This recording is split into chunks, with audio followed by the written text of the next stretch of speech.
there will be no real non-controlled currency in the world.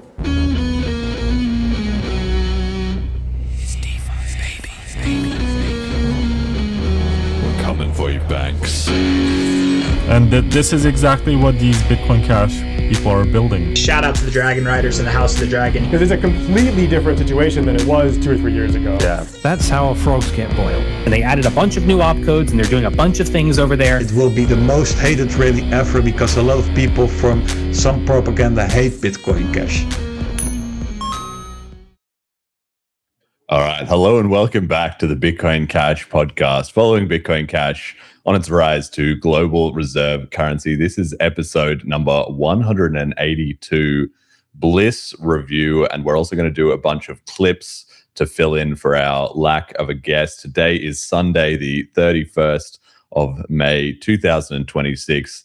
BCH price is completely wrecked, $303.76 US cents, which is way down. One BTC sat buys 243.7 BCH sats, also way down, and one ETH buys 667 megasats, also way down. Selene 30-day, 670 users, and the Tokenaut TVL, 12,001. So today it's just Jett and I. Jett doing the producing, as always. Forgot to mention him. Hey man, how you doing? How's things been since BLISS last couple of weeks? Well, I mean, busy, but good. I feel like BLISS is always so kind of inspiring. And then I get home and I'm back to my day job and I'm like, what am I doing?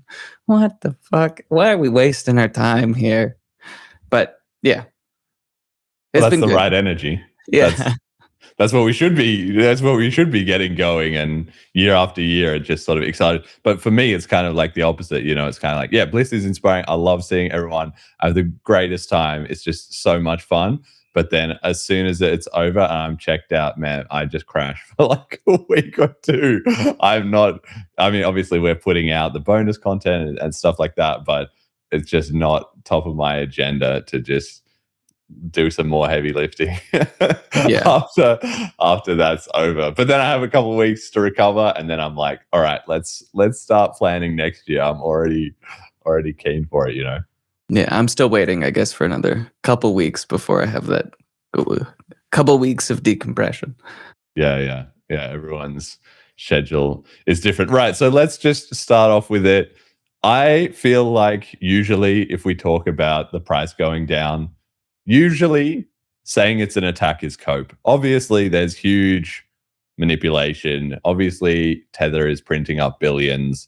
Obviously, the exchanges don't have all the BCH they do. Okay, all of that is true. But the realistic reality is that we can just affect that by making more adoption and by doing bank runs to withdraw from exchanges and by changing public sentiment. You know, all the stuff we're already doing, right?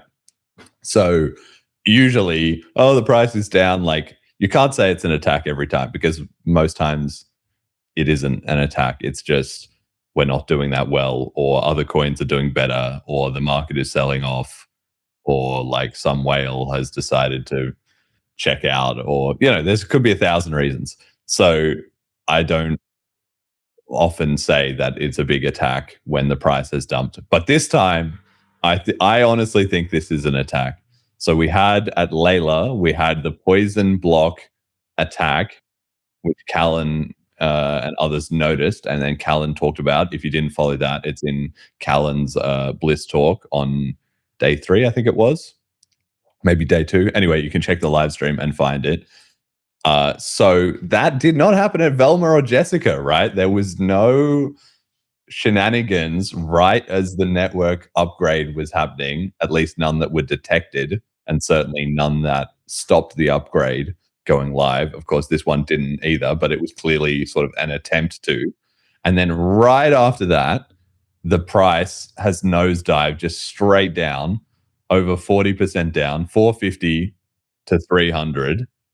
And on top of that, Binance have closed their BCH withdrawals. You can't withdraw BCH. God knows if they even have any. Probably not. Or if they do, they're trying to like protect their stack at the moment. Come on, that can't all be coincidences, right? Yeah. What the hell is Binance? Like, So, do they still have their BCH reserve audit thing? I don't know. I didn't check, but I can maybe just quickly look that up. I wonder. Yeah, I'm curious just because like it seemed like it took forever for them to finally do that and for them to be like, yeah, we've done it, and then whoop, no more withdrawals. Very suspicious. So I do think that it is like genuinely, because some people were like, sometimes people joke about it being an attack, but I think this one, okay, they do have it here on their proof of reserves page. All right. BCH ratio 100.41%. Net account balances 555,555, yet not very suspicious number there. 0.739 BCH, and their on-chain wallet balance is 557,843.569. So according to them, they've got about 2,000 BCH buffer, 2,200, 300 buffer on 500, on 500,000 BCH, basically. Now that's what they say, but also they were closing withdrawals. I don't know if they're still closed, but in the last 2 days ago, they were shut and people were not able to withdraw their BCH. So come on. Did they make a statement about this? No, they never do. They never say anything. Like when would that ever happen? When would they be like, like the only reason they would make a statement, I think, is if BCH gets so big that we can create enough chaos for their marketing department. We're so far away from that. We're like at least 3 orders of magnitude away from that. But if they shut BTC withdrawals like this, it's possible that everyone retweeting and being like, what a scam, could... Binance is over. Binance is dead. Yeah, exactly. Could force them to like make some sort of statement. We're nowhere close to that. But by the time, it's going to be great once we are at that point. And at that point, it would just be like the whole system will just be breaking apart once the BCH community has that kind of clout and people are just flowing all their money out into stable coins and whatever else, right? So, yeah. It does kind of surprise me to hear that they have 500,000 coins still. Well, it doesn't really surprise me. I think like I wouldn't be surprised with 1 million or even a little bit more. 2 million is probably a lot, but it's something like Coinbase has generally more than 1 million, like 1.2, 1.3 million. It's sort of like Coinbase is up there like with Satoshi in terms of the biggest holders. And then interestingly, like BCH doesn't have a Michael Saylor, right? Saylor now has like 800,000 BTC or something like that. And he's still acquiring more of it. So he is like a mega whale, Binance, Coinbase, Satoshi. He's in that league, And so he's just such a systemic risk to their ecosystem. But as far as if we do have a whale like that, they don't make much noise about it. And so, like, what you gonna do? Yeah, we had MFI being like, "Oh, we're gonna buy a bunch of BCH or invest in our own mining or something along that." And then the most recent news is They didn't do it. got a delinquency notice from NASDAQ because they haven't filed their shit in time. Well, that's unfortunate. I hope they get around to that. I'm sure if there's 500 million on the line, the paperwork will get done eventually. But yeah, I would not be surprised if they haven't bought a single BCH yet. Maybe the finance guy has like half a BCH on his Selene wallet that somebody onboarded him to and got him excited about this. But they have not actually bought any. And it might be a good thing. Like if the price goes down and then they think, okay, now's the time to get into it. Well, their stock has also gone down quite a bit since they made this announcement. Oh, good. It sounds like they're aligned with BCH already, so that's perfect. And then it's just like I'm thinking, okay, if you've made the announcement that you're going to buy this huge chunk of coins, and then you have the capital set aside from it, then you can't say like, this is the date I'm going to buy it, right? Because you're just fucking yourself. Like people are going to front run you. Yeah. I'm really curious to see what happens, or if it's a big old nothing burger. I mean, I would put at least 50 or 60% odds on it that they never buy any. Like it was just these press releases, the hoaxes continue. But on the other hand, like you say, you can't announce when you're going to do it. And at that scale, you probably are doing like some OTC trades, which still can make a big difference in the price. Because if you're like, okay, well, I'm going to buy up, several thousands of coins or tens of thousands of coins or hundreds of thousands of coins, whatever, off these deep pools in the back of Coinbase or Binance or something like. Well, maybe that's why Binance doesn't have any, because they sold 100K to MFI. But they do that, and then they're like, yeah, but we have, like 10 grand BCH that we need a spot buy at the end, just the last few crumbs. And then that makes a titanic difference on the order books whenever they get around to doing that. So that's kind of my expectation. I also wonder, like, okay, full disclosure here. I have 10 shares of MFI. 10. Ain't worth shit. It's like $100. But like, now that I am a shareholder, can I be like, hey, what's the deal with this BCH thing? That's why I bought in. Like, I need to know what's going on here. Yeah, maybe you can call them up. Like, you can find out when their shareholder meeting is. Maybe you need to go in person. It needs to be like the big. It's in Hong Kong. Like I'm not going to Hong Kong. Well, we'll find a representative, a local representative. I'll be my proxy. Yeah, exactly. I'm sure we can dig up somebody, can go along and just be like, guys, what are you doing? Like, where's this BCH? OJ Master Pig. Exactly. He would be perfect for it as well, too. His way of phrasing questions would just be perfect for just this room of like 500 TradFi people that have never heard that this is even on the agenda. And then he's just in there explaining to them, like, guys, what are we doing about this $500 million in BCH? I don't even have any shares, by the way, but my mate wants to know. So he's got 10. So this is serious business.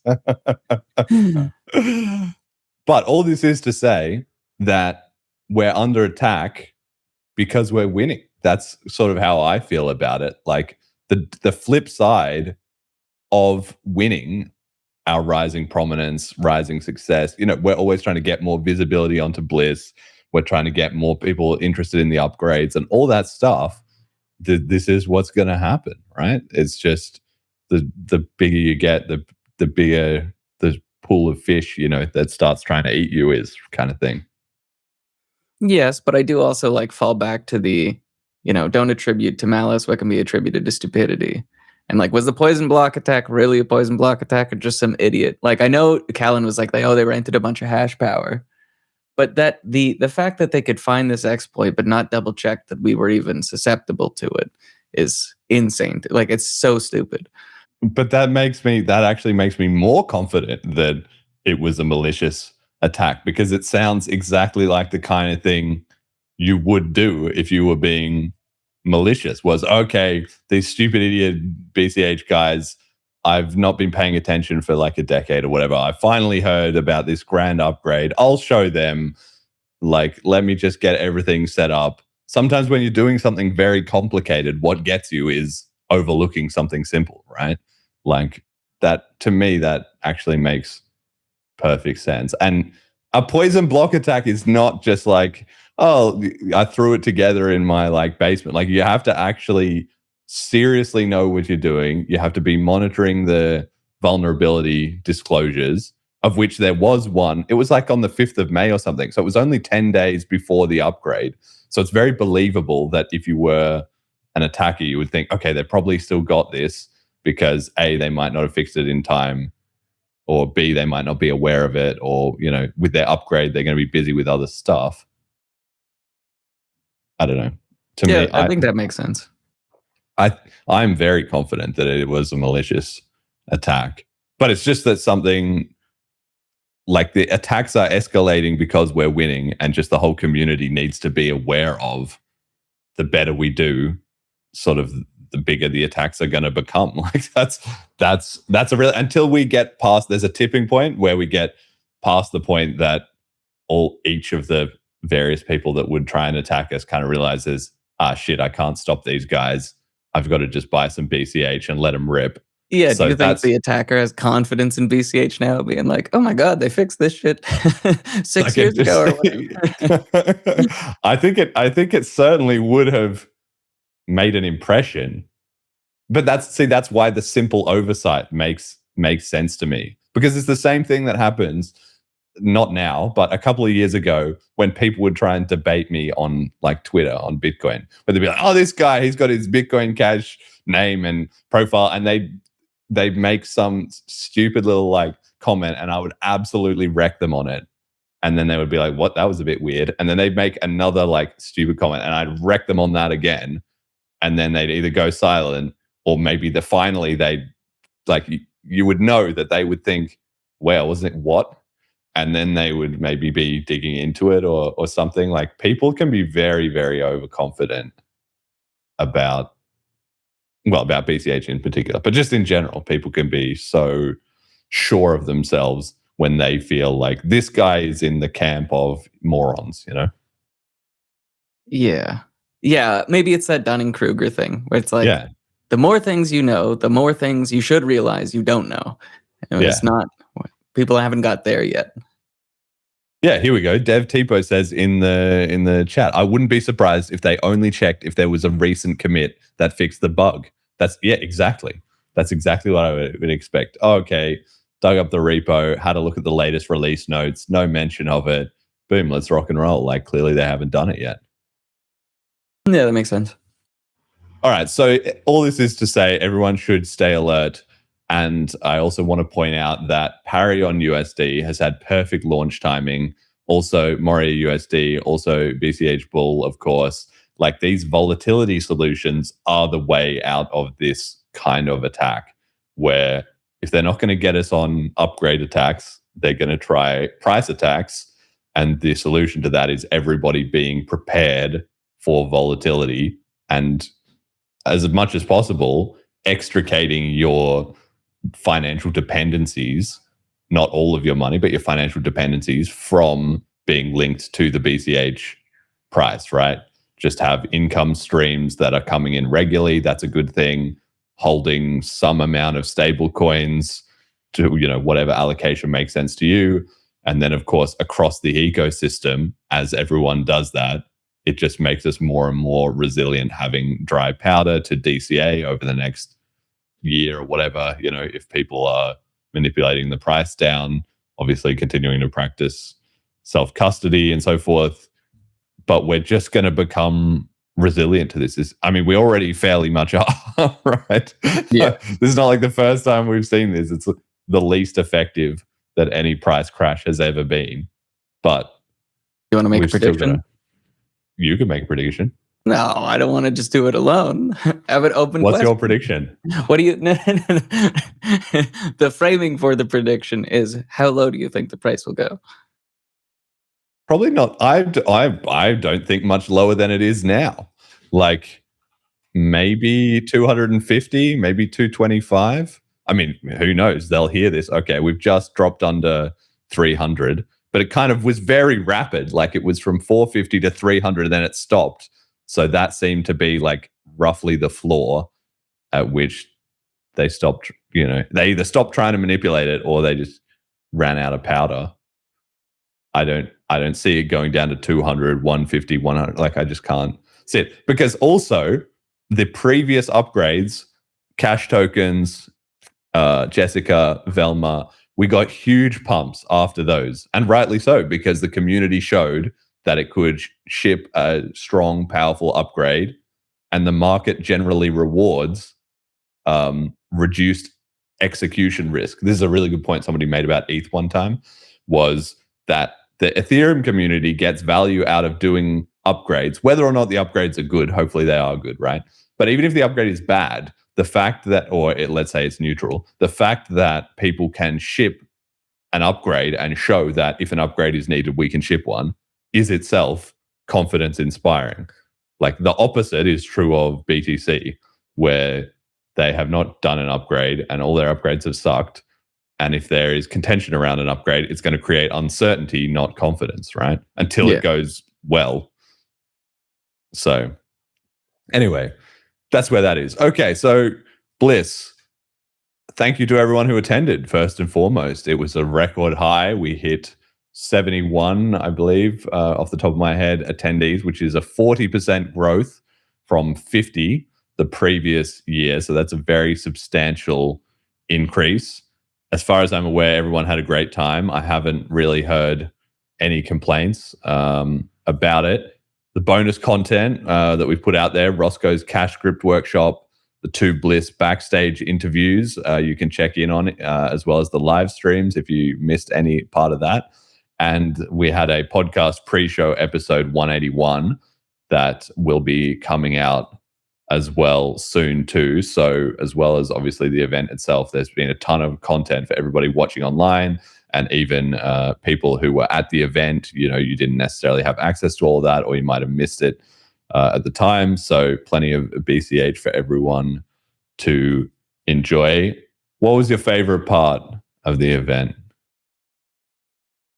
I think it's always the same, honestly, like meeting people that I have either known about or spoken to online for a long period of time, and then seeing them and being like, oh, you're not just a character, right? Like, you're a real person with, you know, I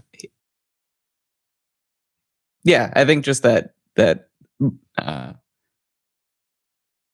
being like, oh, you know, we can actually have in-depth conversations when it's not online, or maybe just through text, not necessarily online. But yeah, so meeting Joel and Ken and John Moriarty, I think those were the biggest things to me, just because I've known of all of them since like the day that I got into cryptocurrency. Like, I remember before the split, I remember reading about Ken and his wild antics back in the day. That being said, my second favorite thing was the Just a Bunch of Blocks talk by Jack. And I am a little sad that he didn't get to like round that off, but very eager to see what comes of that. Yeah, I've got to sort of defend myself a little bit on that, because I've had several people be like, oh, I really wish Jack had more time for his talk. And I was kind of like, well, he already had. Firstly, we did cut it into his time a little bit with Callan's talk, because there was so much debate about that 1 minute block, and so many people had their hands up, and I really wanted to try and get to as many people as possible. I thought it's so rare that we have everyone in the room on topic like that, right? So that was so critical. So he did start a little bit late relative to his scheduled slot. But even that said, I let him go over time more than his scheduled slot. And then even more than that as well, too. We actually cut into lunch quite significantly. And I gave him those, so he had far more than his allocated share of time. So I don't accept responsibility. Like, he could have planned how long his talk was going to take better. I think that was partly on him. But on the other hand, I think he was also trying to make a complicated point with a lot of detail. So, of course, he wanted to explain it in detail. That said, this Sunlight, I love it. I think it's great. And I mean, I've heard that maybe there'll be more published about this proposal for people to debate and discuss in sort of the next month. So it would be cutting it super pretty fine for an upgrade for next year. So I think that's probably unlikely, because even if it came out and it was all perfect, it would still be cutting it pretty fine. But the more likely case is that gives a round of iteration and so forth for like 2028. That then there's plenty of time to workshop all of the things. The idea has clearly been worked on quietly already for a while, so it's not like the very first version that we're seeing. But I think it's brilliant. I am so excited for something like that. I think that branding is great. Sunlight is such a strong, excellent name for it. And I think if we had something like that, so that 1 minute, so that any block time, it was kind of like you had the block time plus you had the Sunlight sort of additional protection, then that would just win so many arguments, which is not why we should do anything, but it's a nice vindication of it, that if somebody was like, oh, zero conf is not that good, blah blah blah, our coin has like 10-second blocks or something, and then you just say, yeah, but BCH has Sunlight, and then they'd be like, what's that? And then you'd be like, look into that. It was the same thing that happened with Abla. So many people were like, oh, but you're going to have another split over the block size, blah blah blah blah blah, and then you say, well, what about Abla? And then they just have no response, and you just be like, here's the info, read up on it, and then that just destroyed everyone who made that argument for 6 months until they stopped trying it. And I think, I think as well, because it combines so well, like we could do 1 minute blocks and sunlight. That's like a killer combo that I feel would put us way in the lead of all coins, probably, in terms of like zero conf or speed of transactions. 1 minute blocks gets us like back into maybe the top half of the pack, like faster than Litecoin. Zcash is currently going from 75 seconds to 25 seconds. So you can see like the industry is pushing in that direction, and it's not like 1 minute blocks would make us the fastest, far from it. Of course, we still have zero conf, right? But between 1 minute blocks and sunlight, I would be feeling really strong about our zero conf. Yeah, and I'm really curious. I haven't like dug deep enough into things.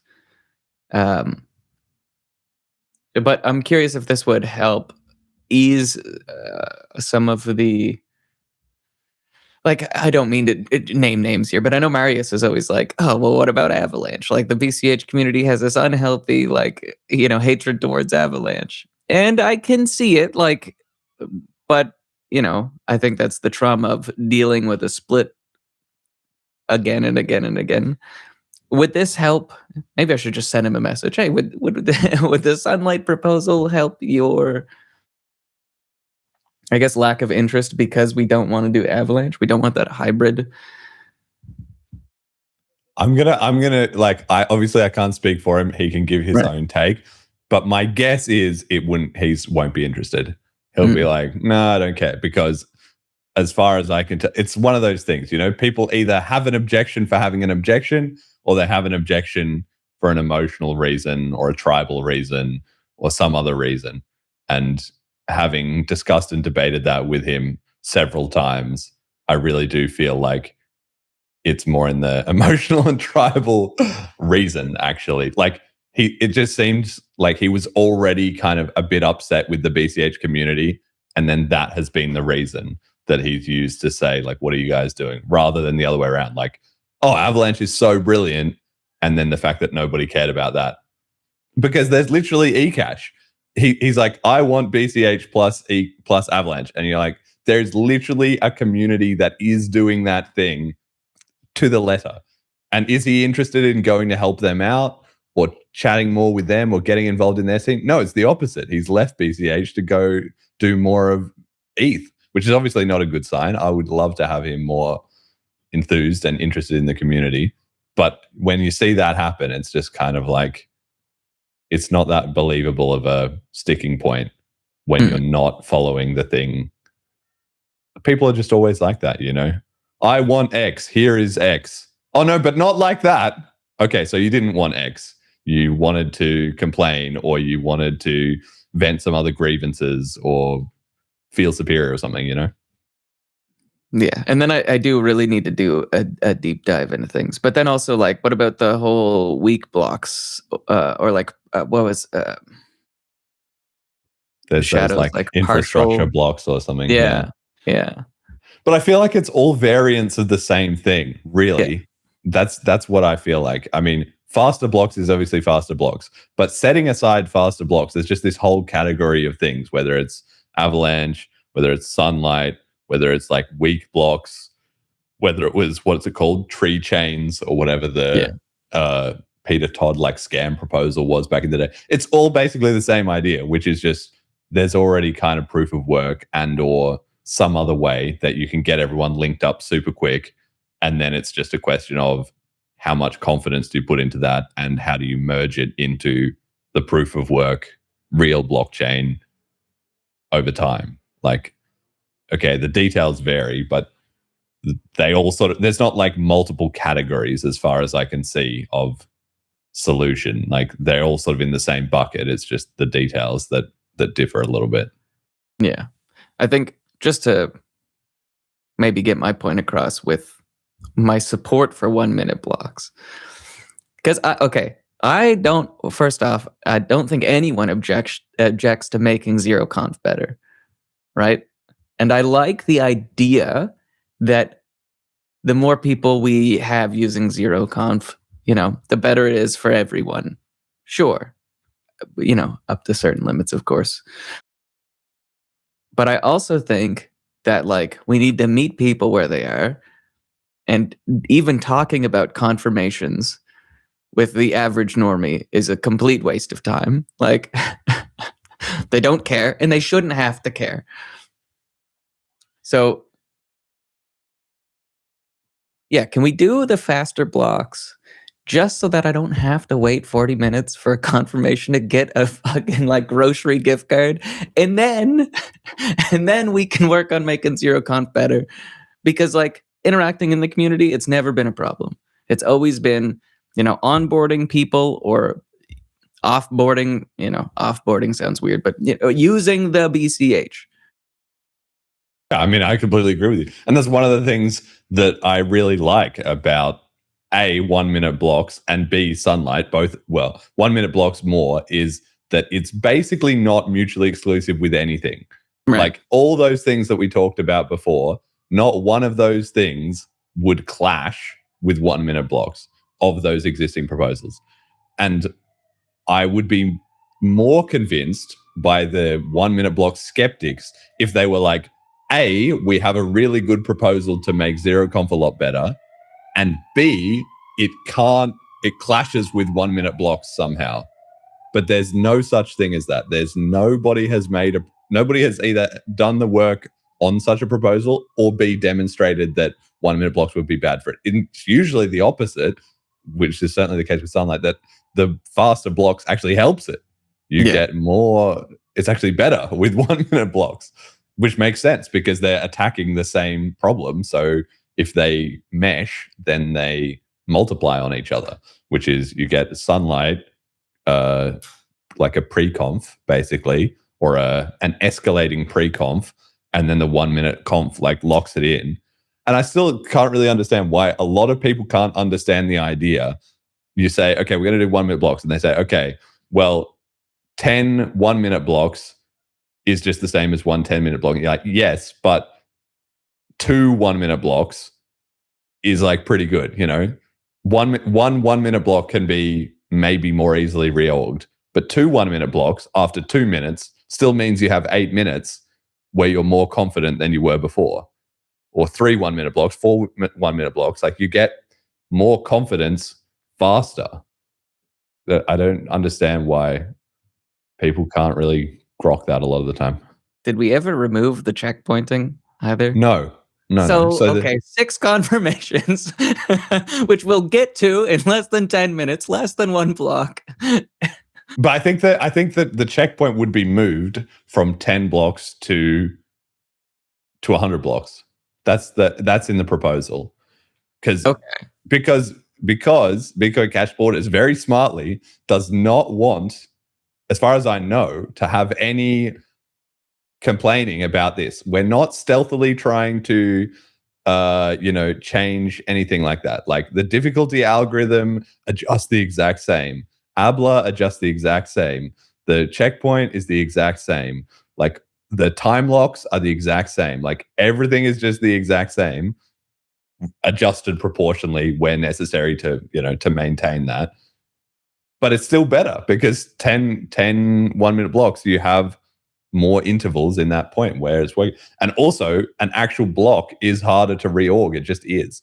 10 1 minute blocks is harder to reorg than 1 10 minute block because each of those updates around the network gets everyone on the same tip, right? It's just the same thing as Sunlight, just with the block times rather than the zero conf, proof of work. It's just cumulative proof of work. That's all everything is, cumulative proof of work, I don't mean to derail too much, but I feel like we don't talk about the checkpointing thing that much anymore. And I remember when it was implemented, it was kind of a spicy move. What do you think of checkpoints? Do you think it was good? Do you think it doesn't matter? I think it's great. I think it's a super good thing. I'm completely in favor of it because what most people don't understand, because you have these people who are now mostly still in B2C who have this purist approach of with the trillions of whatever, trillions of hashes and whatever, right back to the Genesis block. Like, this is the most secure that you can ever be with your entire Genesis, your node synced from the block from Genesis up to now with the most hash rate. Like, yeah, my transaction is secure. And it's kind of like, well, yes, that's true, but also, do you live in the real world? Because like everything in the real world, there's a point of diminishing returns on nines, like 90, if you're 99%, that's pretty good. Okay, I wouldn't want to bet my whole finances on 99% willy-nilly, but 99.9%, 99.999%, 99.99999%, like there's a point at just which it gets ridiculous. And in the real world, people are not going to reverse a significant amount of commerce. It's simply not going to happen. If there was aliens or a new SHA-256 hashing strat or something that meant somebody just popped out of nowhere and was like, hey guys, we've got this 6-month BTC reorg, nobody would accept it as legitimate. Not even these. Yeah, that's right. But nobody would accept it as legitimate. Not even the guys who are like, no, it's back to Genesis, my node. Like, get over yourself. Like, all their transactions from the last 6 months, but they're probably not making because they don't even really make transactions. But anybody who is actually doing anything on the chain would immediately be like, this is 6 months old. Clearly the world has moved on. 3 months, people would be like, this is too old. 1 month, people would be like, this is too old. Like 2 weeks is already one difficulty adjustment. That's already an enormous amount of the state of the world and of the UTXO set has shifted so much in that time. And also everyone has clearly converged on this is the real chain tip. So to me, like, that moment happens, especially in the modern world, like within hours, surely. After, like, what is the time limit at which you could be like, well, this kind of reorg, like 6 hours, maybe. A whole day, it's getting tricky. 3 days, I think the world's like, we've moved on. Like, I don't know what these blocks are or what the hell you're doing, but like, too bad, so sad. Like, we're not following that chain tip. Like Coinbase, imagine Coinbase, Binance, everyone being like, oh, sorry, your last 3 days of activity. How much activity do they do every day? It's way more than the on-chain activity, right? Yeah. Is like, they would not be like, well, we're going to reverse all your transactions. No way. Okay. Yeah, I don't know. I feel like for me, checkpoints has always been a little bit iffy because, like, but the way that you're describing it, I do feel like is correct.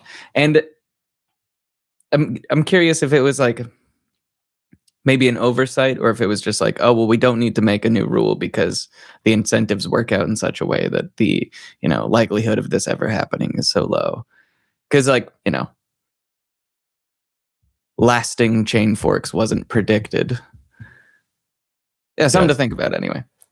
Yeah, Jingle Bob says in the comments, never been a 10-block reorg that wasn't organized through back channels. Any block reorg greater than 9 is an attack. And I think, yeah, that basically summarizes it. Like, it's not like any of the miners would accidentally get a majority of the hash rate doing 10 blocks that had all been secretly mined. Like, at that point, you're just like, it's obvious it's an attack. Like, it is an attack. That was the whole point of the Sunlight talk, which just made perfect sense, which was, okay, it's not as simple as it's 10 blocks versus 10 blocks. If there's 10 blocks and we've seen 1, 2, 3, 4, 5, 6, 7, 8, 9 roll out piece by piece, and we've seen them, everyone's seen them, we've seen that everyone's seen them, everyone knows that this is where we're going, and then suddenly somebody pops out of nowhere. Okay, strictly by the laws of, blockchain accumulated weight, this other one might be equivalent or bigger. But in the real world, because all Bitcoin is humans, not even nodes, it's got nothing to do with nodes in a way, is humans converging on, this is our 21 million coins over and over and over and over every second of every day. And then the actual infrastructure, all the mining, all the nodes, all that stuff is just like to make the bookkeeping a little more convenient. And then that's why when you have a chain split, the whole BCH community was like, okay, these other 21 million, they're a hoax.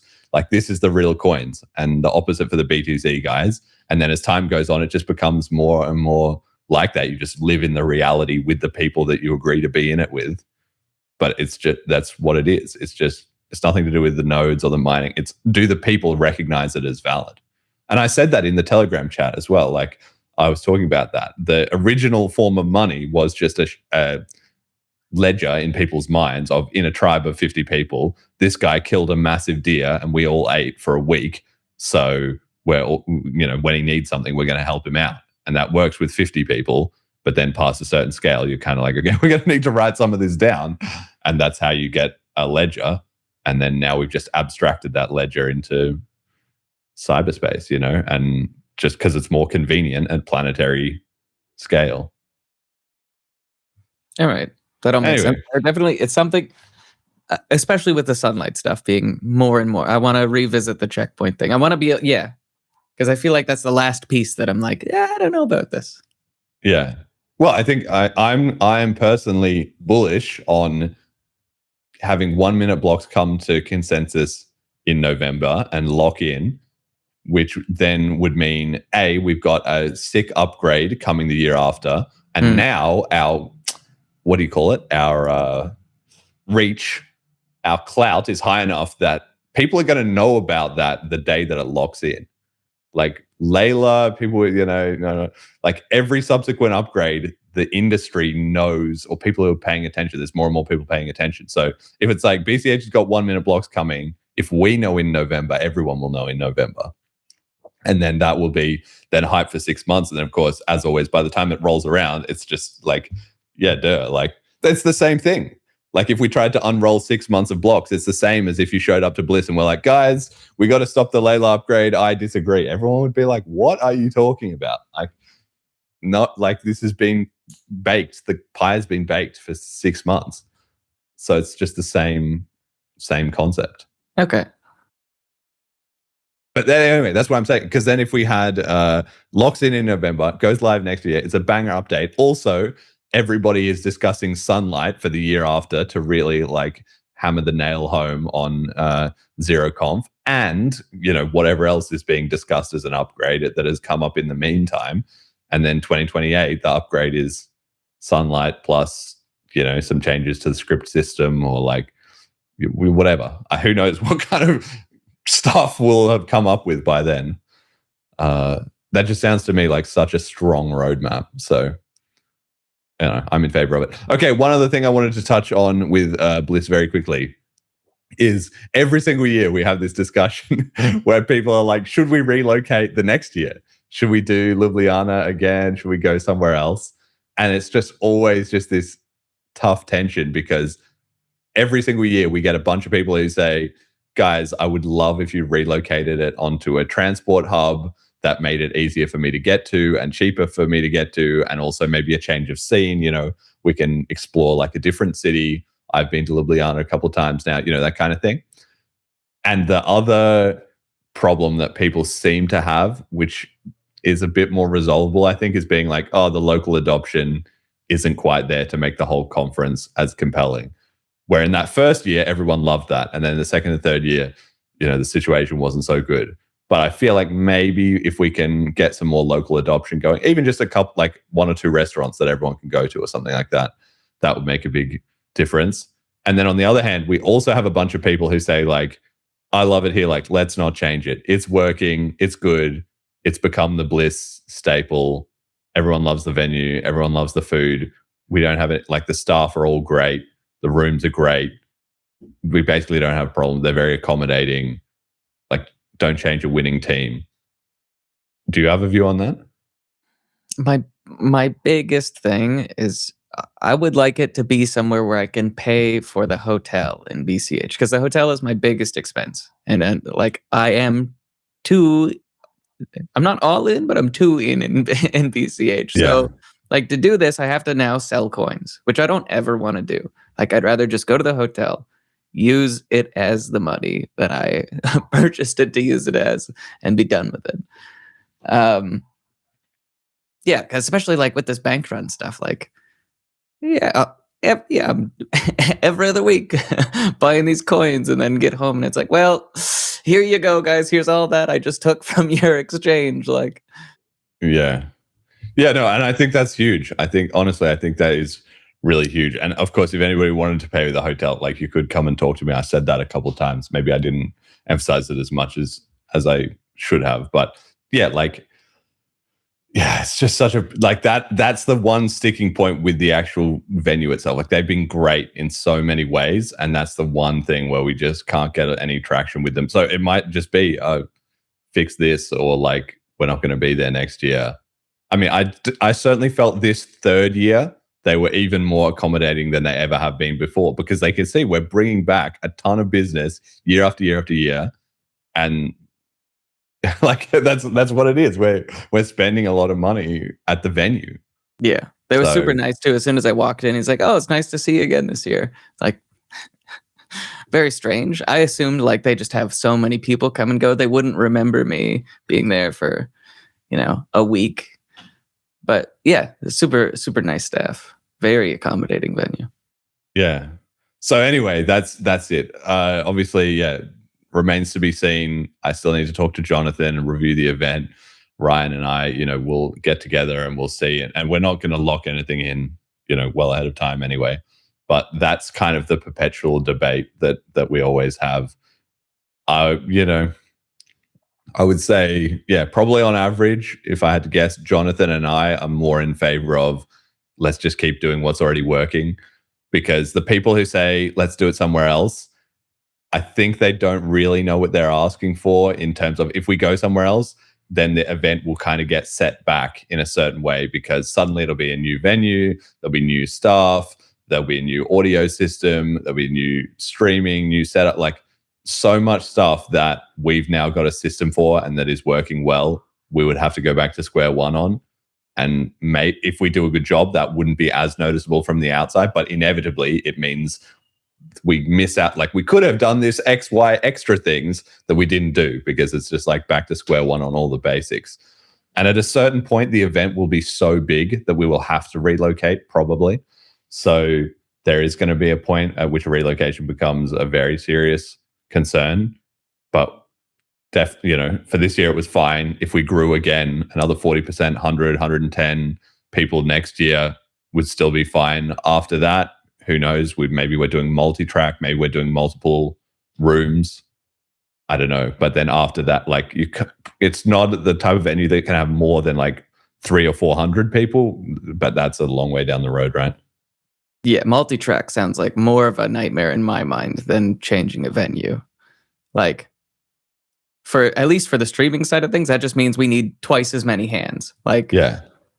And that's crazy. Well, we wouldn't necessarily have to stream both of them. We could stream one and have a side one that we either just recorded or that wasn't recorded, or, it would maybe be like the stage and the talks versus like a hackathon area for people that were working on projects, or, there's a lot of different ways we could do it, but just not like we just literally are overgrowing the whole size of the thing. Like Francisco de la Vedova says, a place where you can go to the conference and only use BCH without needing to sell to fiat would be excellent. And that's exactly it. That we had that the first year, everyone loved it. The second year we got rugged. The third year we just did not have time to fight that battle. But maybe for next year we can. I feel like if we fix that, people can get over the sort of transport and logistics part of it. Like that seems to be less of a complaint now that it's established than the local adoption. That's just my take. The only issue I think I have with the transport thing is that airport in Ljubljana every year gives me shit about bag weight, and it's like, of course I've got heavy bags. It's filled with electronics. Like, yeah. What do you mean? Like 8 kilograms ain't shit. Yeah, I personally had no problems at the airport, but that's why I outsourced it to you. So yeah, I gotta figure out. Also, if anyone's listening that has any tips, like mailing stuff, like first off, I should get insurance on my gear, but I think it's at a point where I should just ship it out because it's such a hassle to bring on the airlines. Well, yes, but one thing I'll caution you on there, and that's what we did this year with the merch. But then I had to like mess around a bunch with these forms with the importing into the EU customs and like all that, and we had to pay for that and blah blah blah blah. So like that's that is a good option. And that's something, again, like this is the kind of thing that if we relocated somewhere else, suddenly we would be back to square one on dealing with like the logistics of the venue and how do we prep everything and the room setup, like all this stuff. So yeah, the event gets better year on year, largely because we don't change the stuff that's already working. So if anybody who's kind of like, please relocate, just maybe keep that in mind. All right.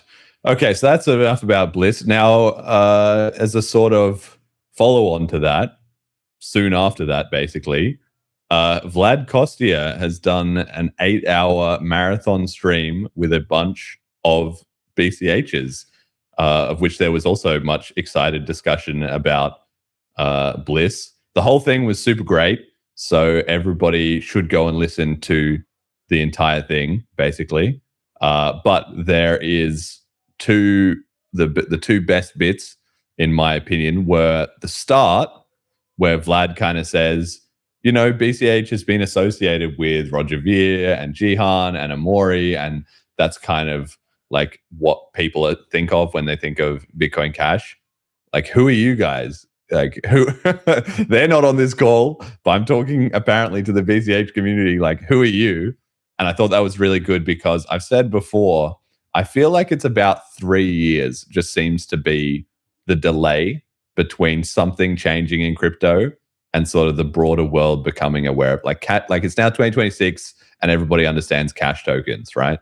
There's maybe still some people who like are a bit unclear about ABLA, and then, you know, Velma and Layla, like there's lots of people would be like, I didn't know that was happening or whatever. The same way I would expect that I'm 3 years out of date on what's happening in Monero. Like, probably they're working on something amazing and I just don't pay attention. So I'm 2 to 3 years behind. That's how I feel it is with that. Like, this is the BCH community now. Did you get that vibe? Yeah. Yeah. I mean, I think it just takes like, if we could get a stat of like, yeah, the most active Telegram users, I feel like that is the BCH community at the moment.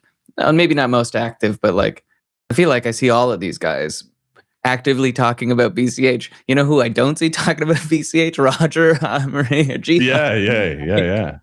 And haven't in quite some time. It's like, you just need to do like a hashtag search, right?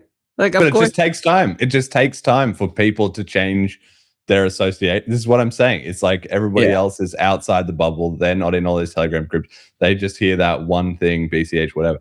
And that's okay. Firstly, I got to give a quick apology to Jerry, his name I did not put on the slide. He's literally even in the screenshot, but I was rushing through it at the end.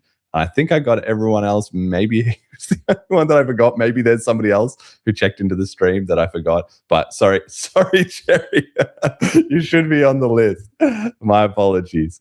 But in any case, like, yeah, it just takes time for people to be like, oh, these are the new faces. These are the people who are involved day to day. Like, this is where the fresh ideas are coming from. This is what these new things are being built or whatever, you know? I like the phenomenal big blockers title. That's right. That was a very very promising title. And so yeah, thank you to Vlad for hosting it. Like, seemed like he also really enjoyed it and had a really good time. So I've got a little clip here from right at the end, which kind of summarized some of his thoughts, which I found quite interesting. Hey, dinner, guys. Thanks again. Before you go, let me just say something because it's important. So I want to say that you made all of these mentions about the community getting better. And I also think that the fundamentals are more interesting because in the beginning, Bitcoin Cash was just like Bitcoin with 8 megabyte blocks. So it wasn't that interesting, to be honest. It wasn't that much of a leap. Bitcoin did 4 megabytes with SegWit, and then you guys did 16, 32. Anyway, I got a message just now from Robin Linus. He's the creator of BitVM, and he's also a PhD student at Stanford. And he said, tell the BCH guys that I, the officially crowned king of Bitcoin script wizards, am fucking jealous of all their neat code upcodes and wish we had them too. Well, thank you very much. Thank you. Join us. BCH is for everyone. Come join us. BCH is for everyone. A lot of these opcodes came from Jason Drazer, who's got a lot of insight into the VM. So thanks to him. Yeah, if you can get him on a pod, my God, you want to go deep down the rabbit hole. He's a absolute. There you go. So I think that basically, like, summary. I love Steve saying Bitcoin Cash is for everyone, waving his hands around like that. Come get involved if you want to be, and that's it, right? The change in the community is just so visible from the outside when we get this kind of exposure. You know, when somebody will take the time to actually properly engage with it. And hopefully now, thankfully, I mean, it might become an ironic meme in retrospect, but hopefully now I don't have to anything but BCH Vlad all the time. So there you go. Cyberbullying does work. It just takes a long time. But in any case, I'm so glad that he put that together, engaged with it. And shout out to Steve, I think, who was also heavily involved in organizing it, and Callan, who was on for almost all the stream as well. Didn't this come up from Steve and Callisti going up to Vlad in person at a conference? And like, because we have that anything but BCH clip, right? Yeah. Was that the start of this? I think so, yeah. Beautiful. So there you have it. Take that cyberbullying, bully someone at a conference, and then get on their show. Well, but I don't blame him for that, in the sense that, like, okay, we're talking shit and we come up with these memes and whatever. But it's like, if he's never met anybody in person, then it just kind of seems like, well, maybe this is some weird online group of trolls, or like, it's hard to know if any of it's actually real or anything. I mean, of course, taking a dig into it, you would pretty quickly find there was more than enough evidence that it was real. It's not like anyone's got the funds for astroturfing. Yeah, exactly. But it still doesn't matter. Like, it's not as real. It's the same as what you said about it's so good to meet all these people at BLISS, where then you're kind of like, oh, this is all the people that I'm talking to. This is the people that I'm arguing on. This is the person that I was talking about collaborating with, or whatever. You know, just having a mental model in your mind of this physical person makes just a ton of difference. And that was clearly another case of that happening. So, you know, just a shout out to everybody, especially Jerry, who was on that stream. You all did a great job. I think it represented BCH very well. Vlad has said that it got a ton of positive feedback, which I'm also not surprised about. But it's just, for many people, yeah, again, like, that's just going to do so much good to reset their perception or their mind of, these stupid Bcash or Roger, like, whatever, that either they remember from 8 years ago, 10 years ago, or that they've never looked into at all, and they just heard word on the grapevine that that's what it was about and thought, okay, yep, that's probably what it was about, you know? Yeah. Shout out to Jingle Bob, too. I saw he was active in Vlad's stream chat. Yeah. I think, there was a few people chatting away in there. That's excellent. Now, Vlad challenged me afterwards to do an 8-hour marathon stream with some BTC guys, a challenge that I accepted, and then tagged a bunch of people I would like to talk to sort of test the waters. Our response from that was not that great. Largely radio silence.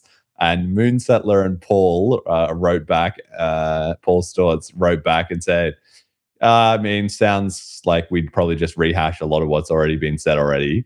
So we didn't get any strong bites initially, but regardless, I will put together something. I have spoken to Vlad directly about it. I don't know that we'll do an 8-hour marathon stream. Like, that's kind of his thing.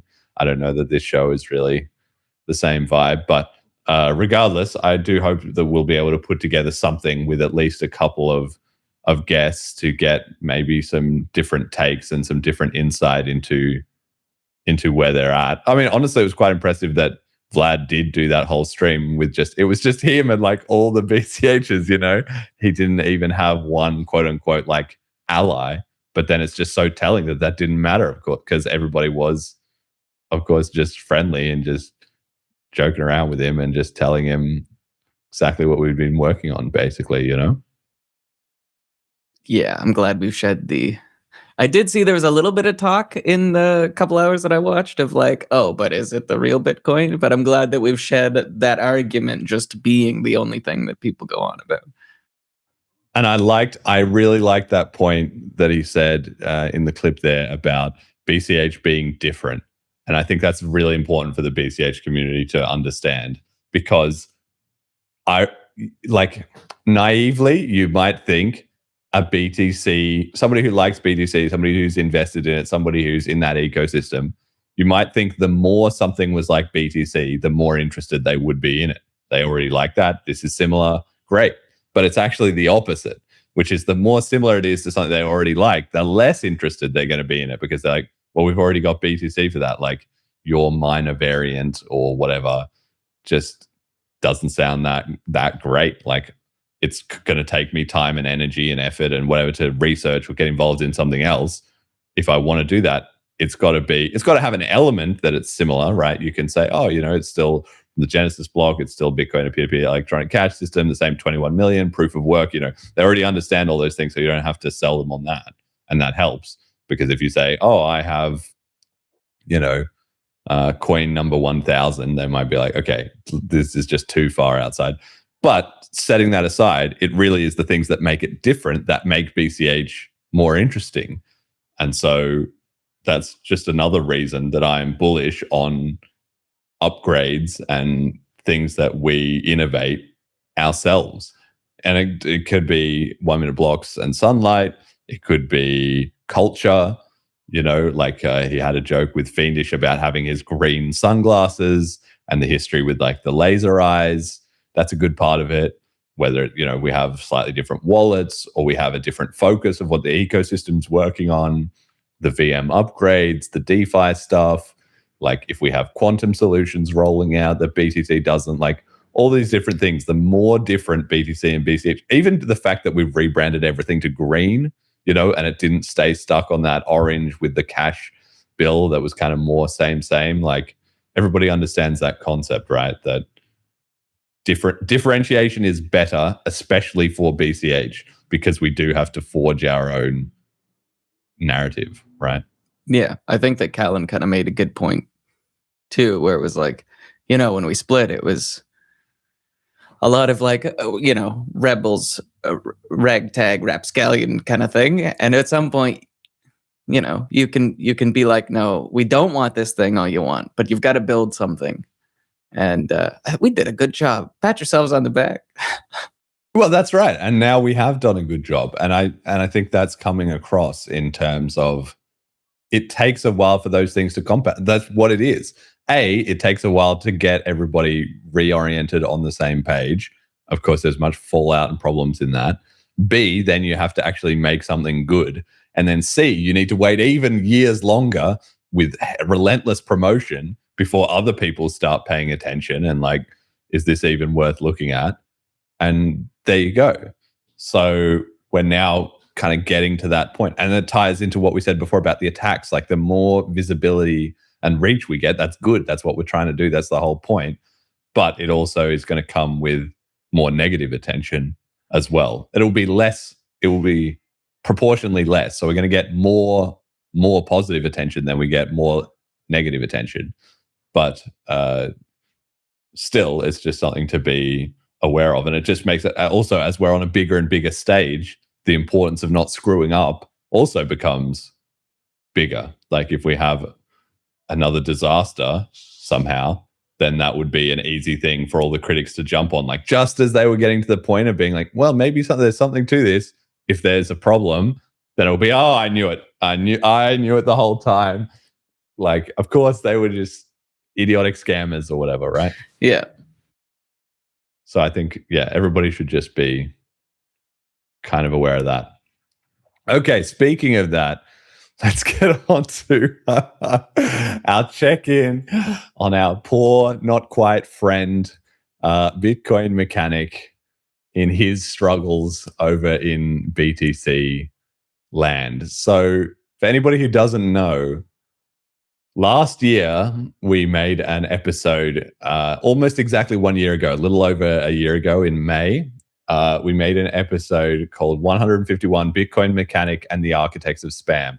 And that was already kind of a part 2 to an episode we made a year before that called, what was it called? Narrative Collapse and something, a clip review, something like that. Episode 119, which we then clipped out a lot of for the hoax video, where we went through all the hijacking, the hoax, how the BTC community was starting to realize it, et cetera, et cetera. So that's a really good starting point. If you actually want to dive deep into all this, if you're new to the show, you can go back and listen to episode 119, skip to 45 minutes in, and then listen to the rest of the show, and then listen to episode 151 and all the breakdown we did of that there.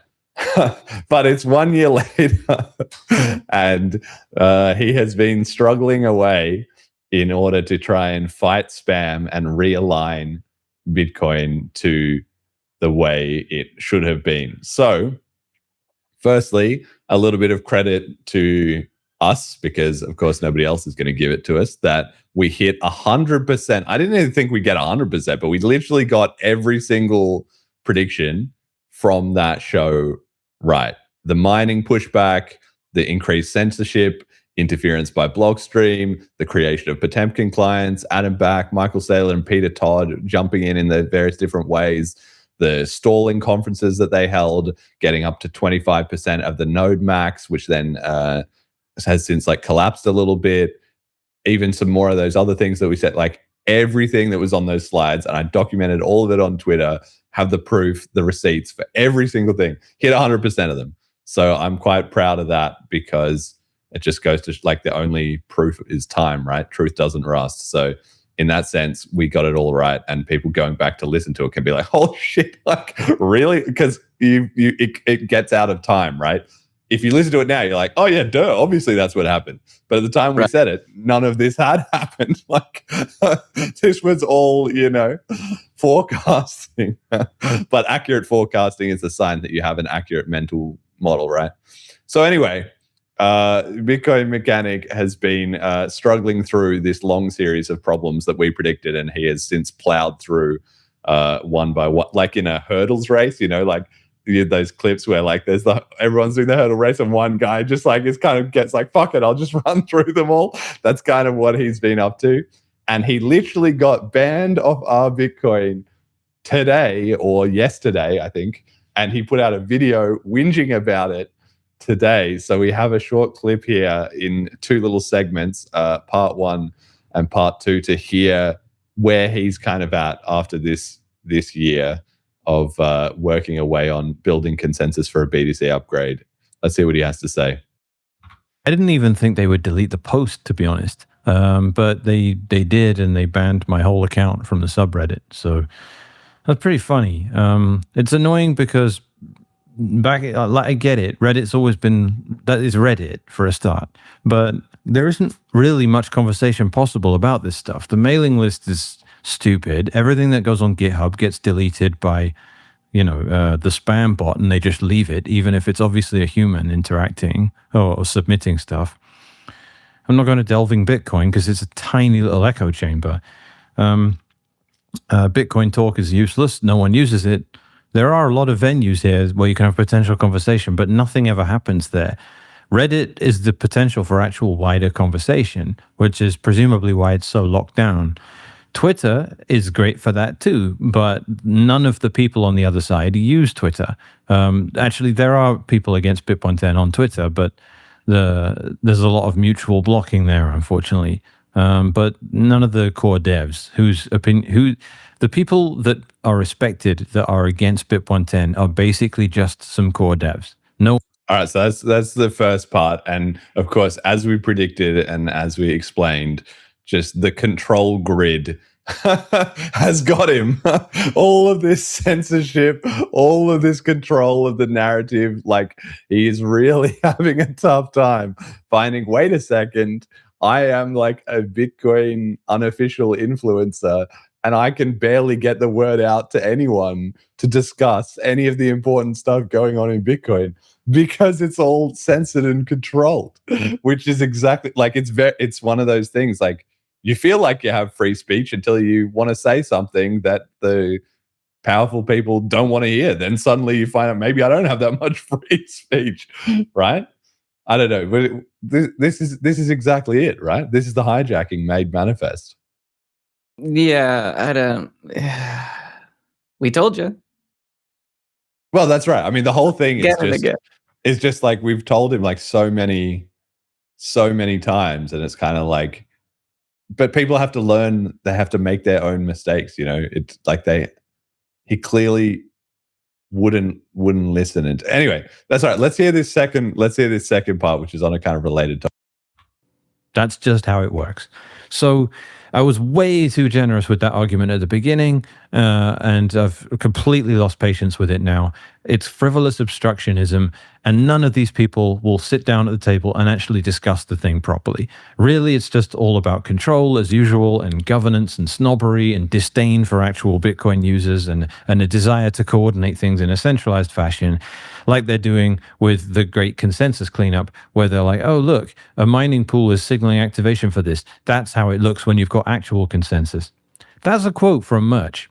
So one mining pool is saying we're going to activate a soft fork that there isn't a node in the world actually supporting. That's decentralization, is it? That's grassroots support. However, 10,000 BIP110 nodes run by clearly demonstrably real people that you can meet and talk to at any Bitcoin event around the world, that's just Sybil attacking. That's just an astroturfed movement, right? This is utterly delusional. They just don't, it's just ivory tower elitism. And believe me, I come from a background where this stuff is rampant and it makes me sick now. It's just hatred of the deplorables, right? And it couldn't be a better example of. So there you go. And I feel like, again, this is literally just, he's reliving the big blocker experience just to the nth degree, where this is exactly what happened to the big blockers. They were trying to make some noise. They had an organic community, clearly with real people, clearly with real, points to be made, clearly showing up at conferences, clearly wanting to discuss what was happening in Bitcoin and not to be just sidelined off. But that's what happened.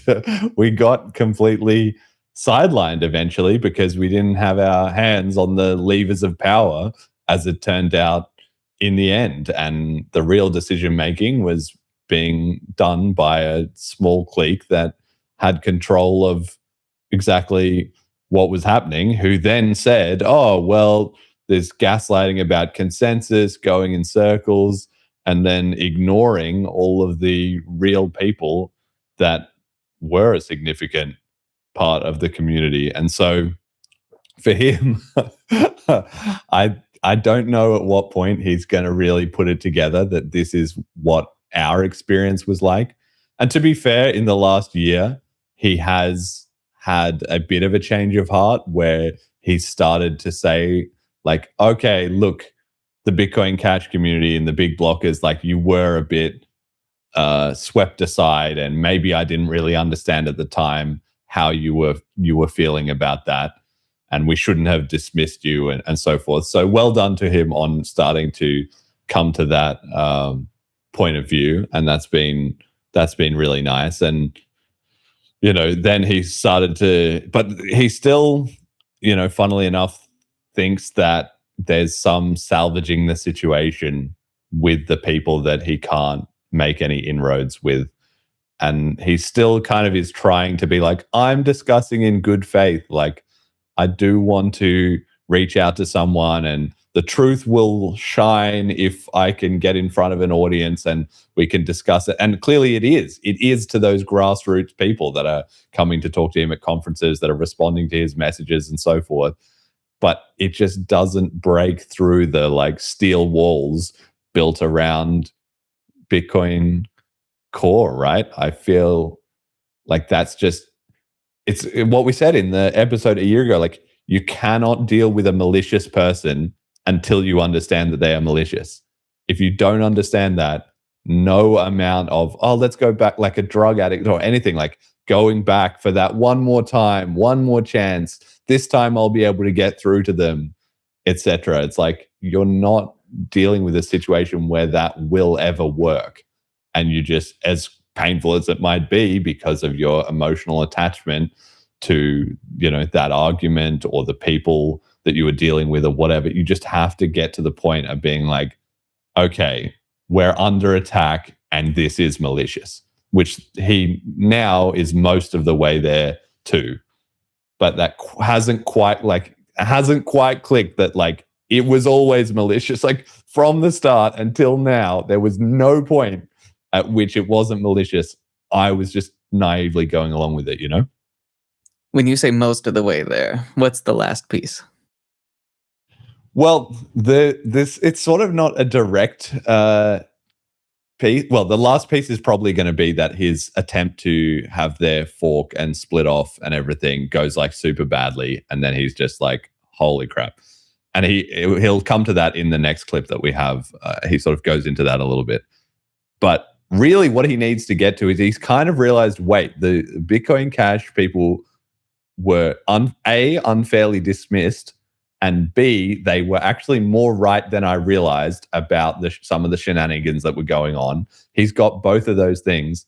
But now his argument is, yeah, but big blocks is still a bad idea. So he needs to have like C, like step 3 is, wait, they were right about the social stuff because I was being lied to about that by sort of malicious people. What about the technical stuff? Like he still believes, even though all of his information about the technical side, small blocks, etc., like, well, not all of it. Some of it comes from him running his own nodes and working on his own stuff, right? So he does have that personal touch point, which confirms it. But also all the other stuff about the research that he's read and we need to have small blocks and all this, SegWit and Taproot are great ideas. Now he kind of thinks, wait, they were bad ideas, but he hasn't really realized. But the BCH community knew that well in advance. Same as with the predictions. Like, it's not just that they stumbled over and suddenly, in hindsight, were right. Like, they made the right decision back then because they had that information. So I think he needs to realize if they were right about the social stuff, could they also be right about the technical stuff? And actually go back and do the reading about the different hoaxes that are like the nodes are a huge factor in governance, which is kind of somewhat true, but not really. The miners kind of matter a lot more and they can be politically influenced, which is what he's struggling with right now. IBD, like he's so stressed about IBD, but it's like, look, if you just develop UTXO commitments, which were known in 2012, that mostly solves the problem. That's where I'd like him to get to, but it's still going to take... It's going to be pretty earth-shattering to be like, wait, they weren't right. How much time has it taken for him to get to the point of, wait, the big blockers were onto it with the social heuristics, and then to also admit, wait, they also knew the correct like technical ideas the whole time. That's a pretty big leap, And what kind of timeline do you think it'll take?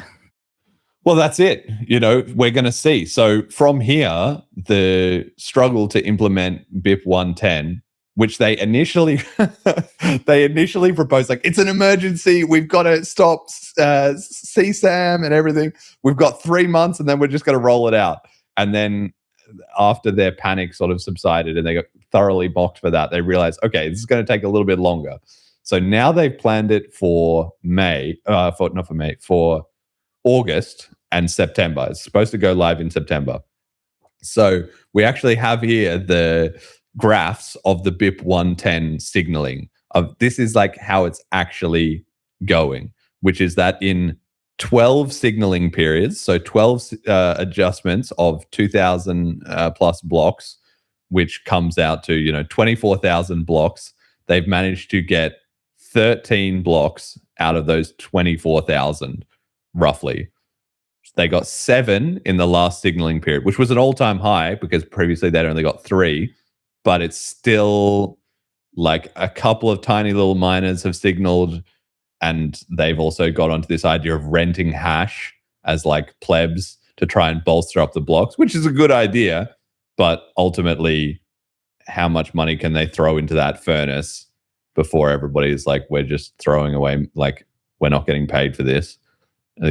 Ideologically, you can only go so far with that route. So really, it's a stretch, and they're running out of time because they've got June, 2 difficulty periods in June, 2 in July, and then August is kind of like when crunch time hits, and then mandatory signaling is going to start in the middle of, like, I think it's the 7th or 8th of August, maybe is the predicted date that it will be. That's then mandatory signaling. At that point, all of their nodes are going to get dumped off the network. And his theory is, no, the game theory is that as this deadline approaches, everyone is going to fall under the sway of the nodes, which in his mind is what happened in UASF, right? Happened in SegWit, when it's the opposite. That was his story of what happened, but really it was like that was secondary to the hijackers told the miners, and the big blockers got censored, and then that's how it happened. And then the UASF kind of snuck in via that. But that's not happening again this time. In fact, this time he's on the other side against the hijackers. So we'll see. I mean, of course, I don't know the future, despite having a 100% success rate on prediction from the last year. I definitely don't know the future. So it could be that maybe the miners all capitulate in this big flood over the next few months. And the quote unquote game theory that he's relying on so heavily, that a soft fork, which creates wipeout risk for the non-fork, the legacy chain, will carry the day as everybody scrambles to avoid that risk. But the reality is, like, it's just time is just going to pass, and it's not going to happen. The mandatory signaling period is going to come. All their nodes are going to get dumped off the network as they refuse to be a part of these new non-compliant blocks or whatever. And then that's it. So I don't think they're even going to get to one single actual block that they mine as an independent chain, right? Yeah. You don't have any greater faith in them that they can scrap something together and make it happen. No. Yeah. Not for anything of any value anyway. Like, I think it would be more likely that there's a rally that doesn't quite work, and then there's some random guy who, like, 2 weeks later is like, I got a block. But at that point, it doesn't matter. Yeah, it's dead by then. And he has, I mean, because he has this story to himself, if you listen to his interviews and so forth, where he's talking about, like, if, let's say, 60% of the hash rate, like, they're at 0.3% right now. Okay. But let's say, okay, there's this big game theory thing that happens. And then we're at 60%, and then we're at 40%, and the other chain is at 60%. Well, if there's a lucky surge of blocks on the 40%, then it will wipe out the 60%. So they will capitulate, and, like, that's how we'll win, right? And that kind of risk, quote unquote, like, that everyone's going to be, like, panicked about that risk. But that's not really, like, true at all. It's exactly what we saw in the BSV split in the hash war, where it's like, once you start losing, it's very demoralizing for your side, who are like, oh crap, we're losing. Like, maybe we were wrong about this and we need to rethink. Like, we've come this far. Oh, maybe we need to stop digging, like, a deeper hole. So that's one thing. And then the second thing is, if you are the minority chain, you just can't sustain it for very long at all, because it's brutally punishing to be a minority chain in that situation, because you have to keep paying the miners, but their block rewards are going to be worth virtually nothing. Like, the market is not going to be buying those coins. And so you're just throwing money into a furnace, like, burning it literally every second as you try and do this, which is exactly what Craig and Calvin tried to do. And they had, like, God knows how many probably tens of millions of dollars at least that they wasted on that attack, right? Yeah. The mechanic just does not have that. And so this idea that, well, we could be the 40% minority that just gets a lucky break, it's like, that's relevant in the first hour or two if you can maintain it. But once the other chain has the majority and is 6 to 10 blocks ahead, it's over. You're cooked. Like, and it just seems, well, the mandatory signaling is going to tip them off to not even try this. But mate, like, he can't even reason through the idea that that's what it would take, basically. So I've also got here the SegWit signaling. So this is just a good comparison that can show you, like, he keeps giving this whole, the UASF, like, it all worked out, a minority fork that nobody believed in worked out. But you can just kind of look at the blocks here. So from SegWit at the same time, like, it started out at 20% support. And then as the signaling periods went on, like, by now, he should be in the 30% range, and then kind of get a critical mass tip over sort of at the end. But not only have they not had 20% the entire time, their all-time high of hash rate signaling is 0.3%. So they're just not. And he's been saying, like, well, clearly we're winning because the core side have been too arrogant to prepare a URSF to defend themselves against this situation of getting wiped out. But the thing is, they're one step ahead. They're so unconcerned about this that they haven't even bothered, because they know if they get it ready, he'll say, look, see, they're worried. Like, like, they know not to give him that PR win and just not bother and just let it die in a catastrophe. I don't know. Do you think they learned from the BCH split and they were like, well, Roger got a bunch of, not Roger, but the backdoor deals did a really good job in involving inviting any debate is a mistake. I just think they're not worried. I just think, I mean, if he had, like, if this chart, if this BIP 110 chart looked like the SegWit chart, then I feel like we'd see a, let's get a URSF ready. Let's make sure these scammers, like, fork themselves off and it's not the real Bitcoin and blah, blah, blah, right? Like, and we'd be seeing it all being discussed on Twitter and Reddit, but it's basically like they've just isolated themselves off into their echo chamber and they can't break through the censorship, which was the whole point, of course. And like when there was Op Next, which was, a month and a half ago, that would have been a topic there if they were worried. They would have been like, oh, what to do about these filter guys? Like, what about BIP 110? It was not on the agenda. It was not mentioned. Everyone was instead talking about quantum. All the big money, like, miners were talking about, quantum and institutional money and AI that everyone's really interested in. That's the sad thing that he has to process, is that even if he has got, let's say, 10 or 15% of the network in terms of the actual physical people and maybe the nodes on his side, A, that's a minority. That's not even close to a majority.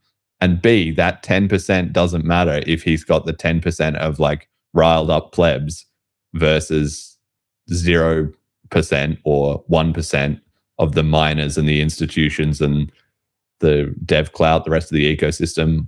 That's it, really. All right. So thankfully, the one question that I wanted to ask him was actually asked to him by Danny on What Bitcoin Did, which is, what are you going to do if it turns out you got hoaxed and you get split off onto your own chain, or it doesn't really make it that far? Like, what is going to be the outcome from that? And he gave a pretty decent answer. So let's hear that. I disagree with you on the BIP 110 stuff, but I think you're good for Bitcoin. I don't want to see you end up hard forking and, like, rage quitting Bitcoin. Like, that wouldn't be a good outcome, I don't think. But, like, if it did go that far, like, if this hard forks, would you, like, sell your Bitcoin and move over to this new thing? To the hard fork? Again, it would depend. Like, there might not be a lot of point. I think to be honest, most failure scenarios, there's no recovery from. I think if BIP 110 fails, I don't think there's any way to salvage anything from the wreckage. I think Bitcoin itself would just carry on, but I think the foundation would be gone in a way that's not immediately obvious.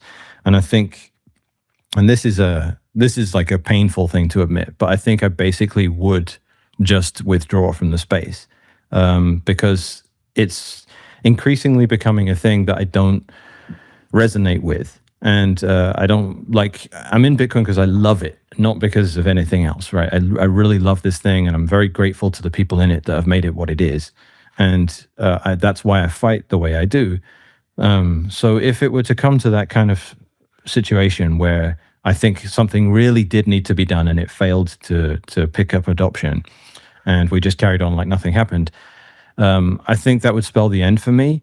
I don't know, like, I have a job in the space. I don't know what the ramifications with that would be and all that stuff. But at the end of the day, like, I have a YouTube channel. It's not monetized. I don't make any money off it.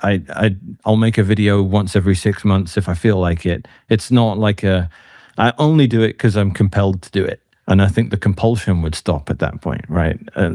So I think it would be sad, is basically the point of it. I'm not going to sit here and be like, oh, we're all going to die immediately. I think it can be a thing that carries on in perpetuity, but I just would lose the love for it, I think. There you go. So, I mean, this is also just kind of a strategic mistake where it comes down to a lot of what Amori always talks about with the game theory, which is like, to make a charge with an army, if you're at the front, you have to be all in, because everybody else is not going to be convinced to go along with you if you're already like 50-50. And so even before they've got to this supposed grand takeover of BTC, he's already like, well, if I'm wrong, I'm going to just be out. I'm just going to get, like, that is not a confident, inspiring thing. I mean, yeah, see, Jingle Bob says it's right. If it were true then that he is in it for the ideology, then surely he would stick with the one true Bitcoin. You know, for all their talk and derision of big blockers, will they put their money where their mouths are?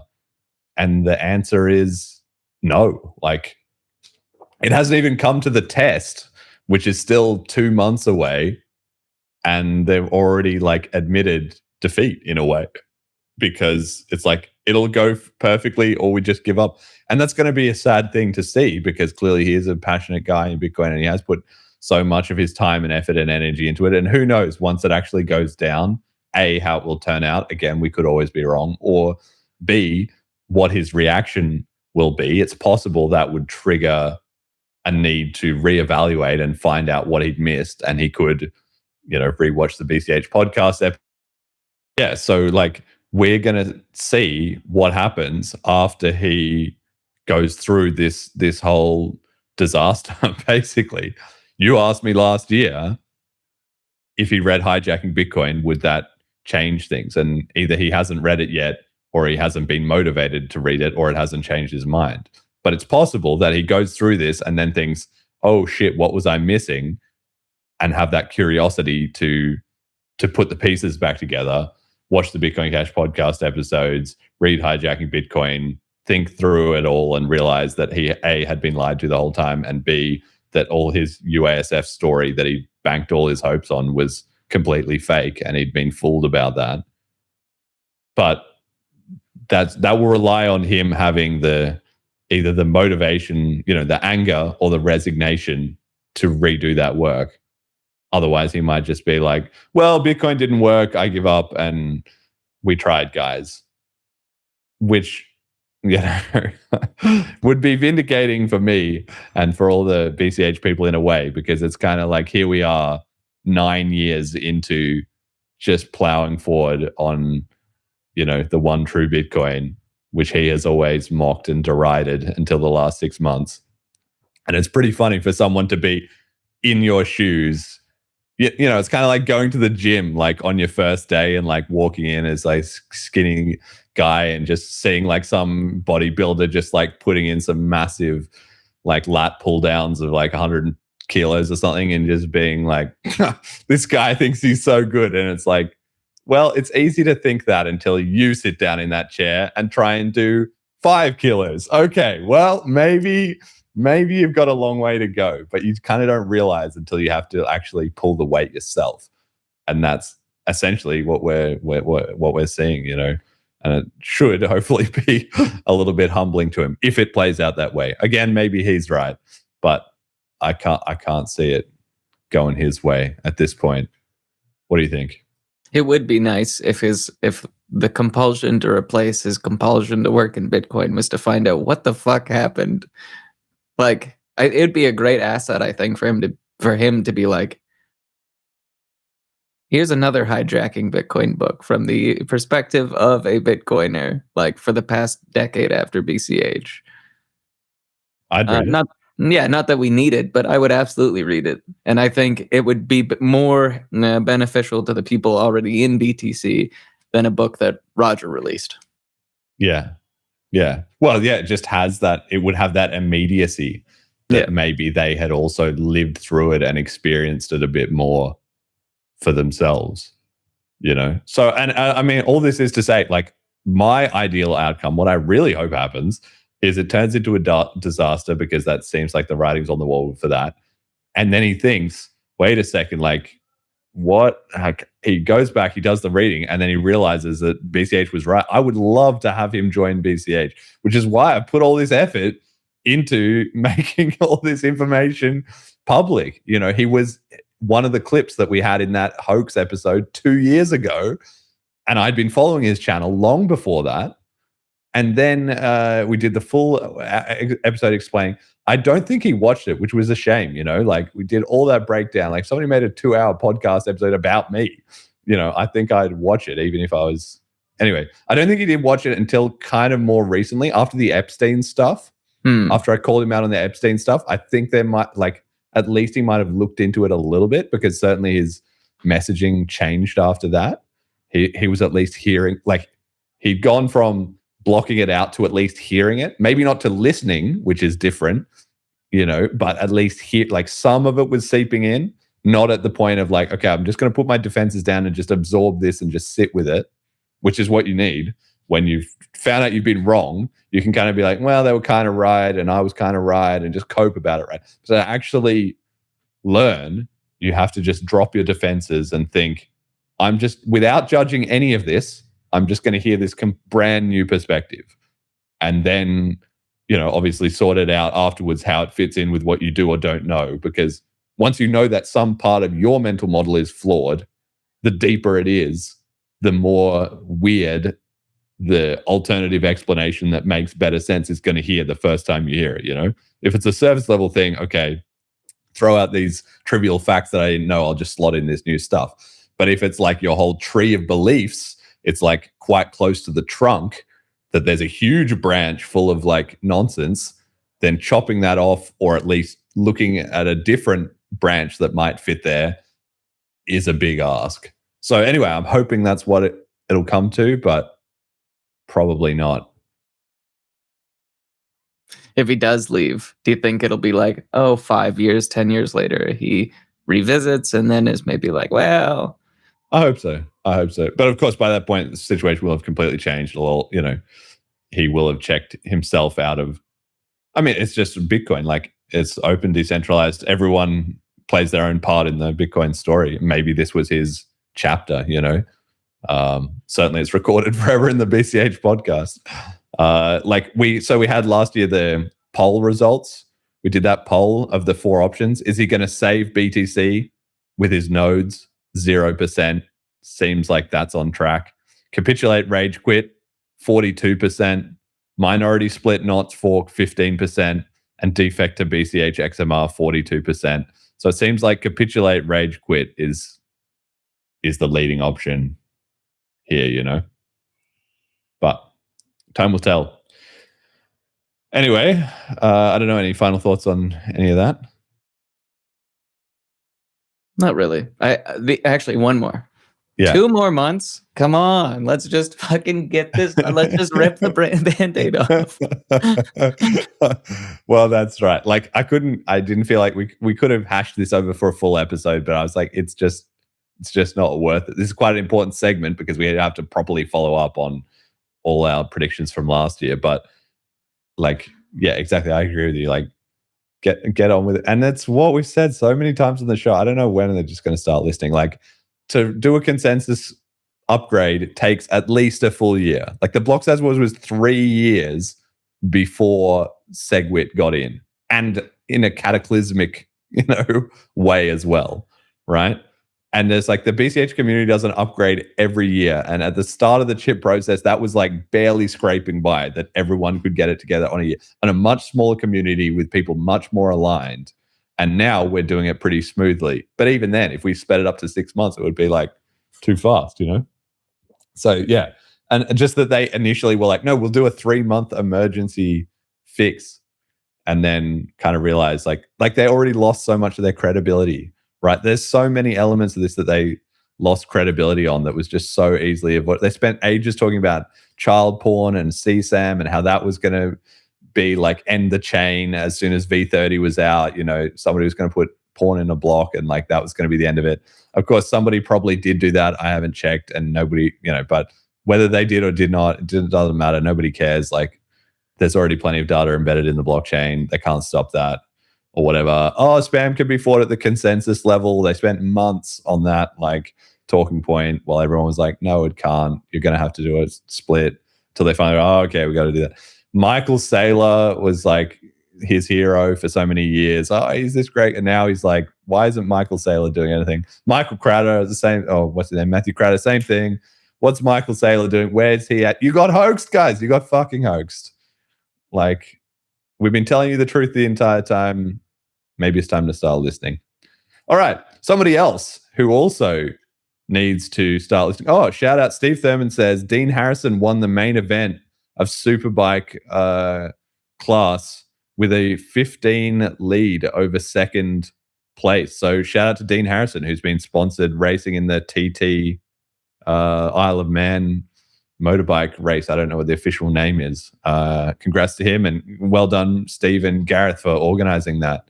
That's super awesome. A 15-second lead. I don't know enough about motorbikes, but I assume that's pretty substantial.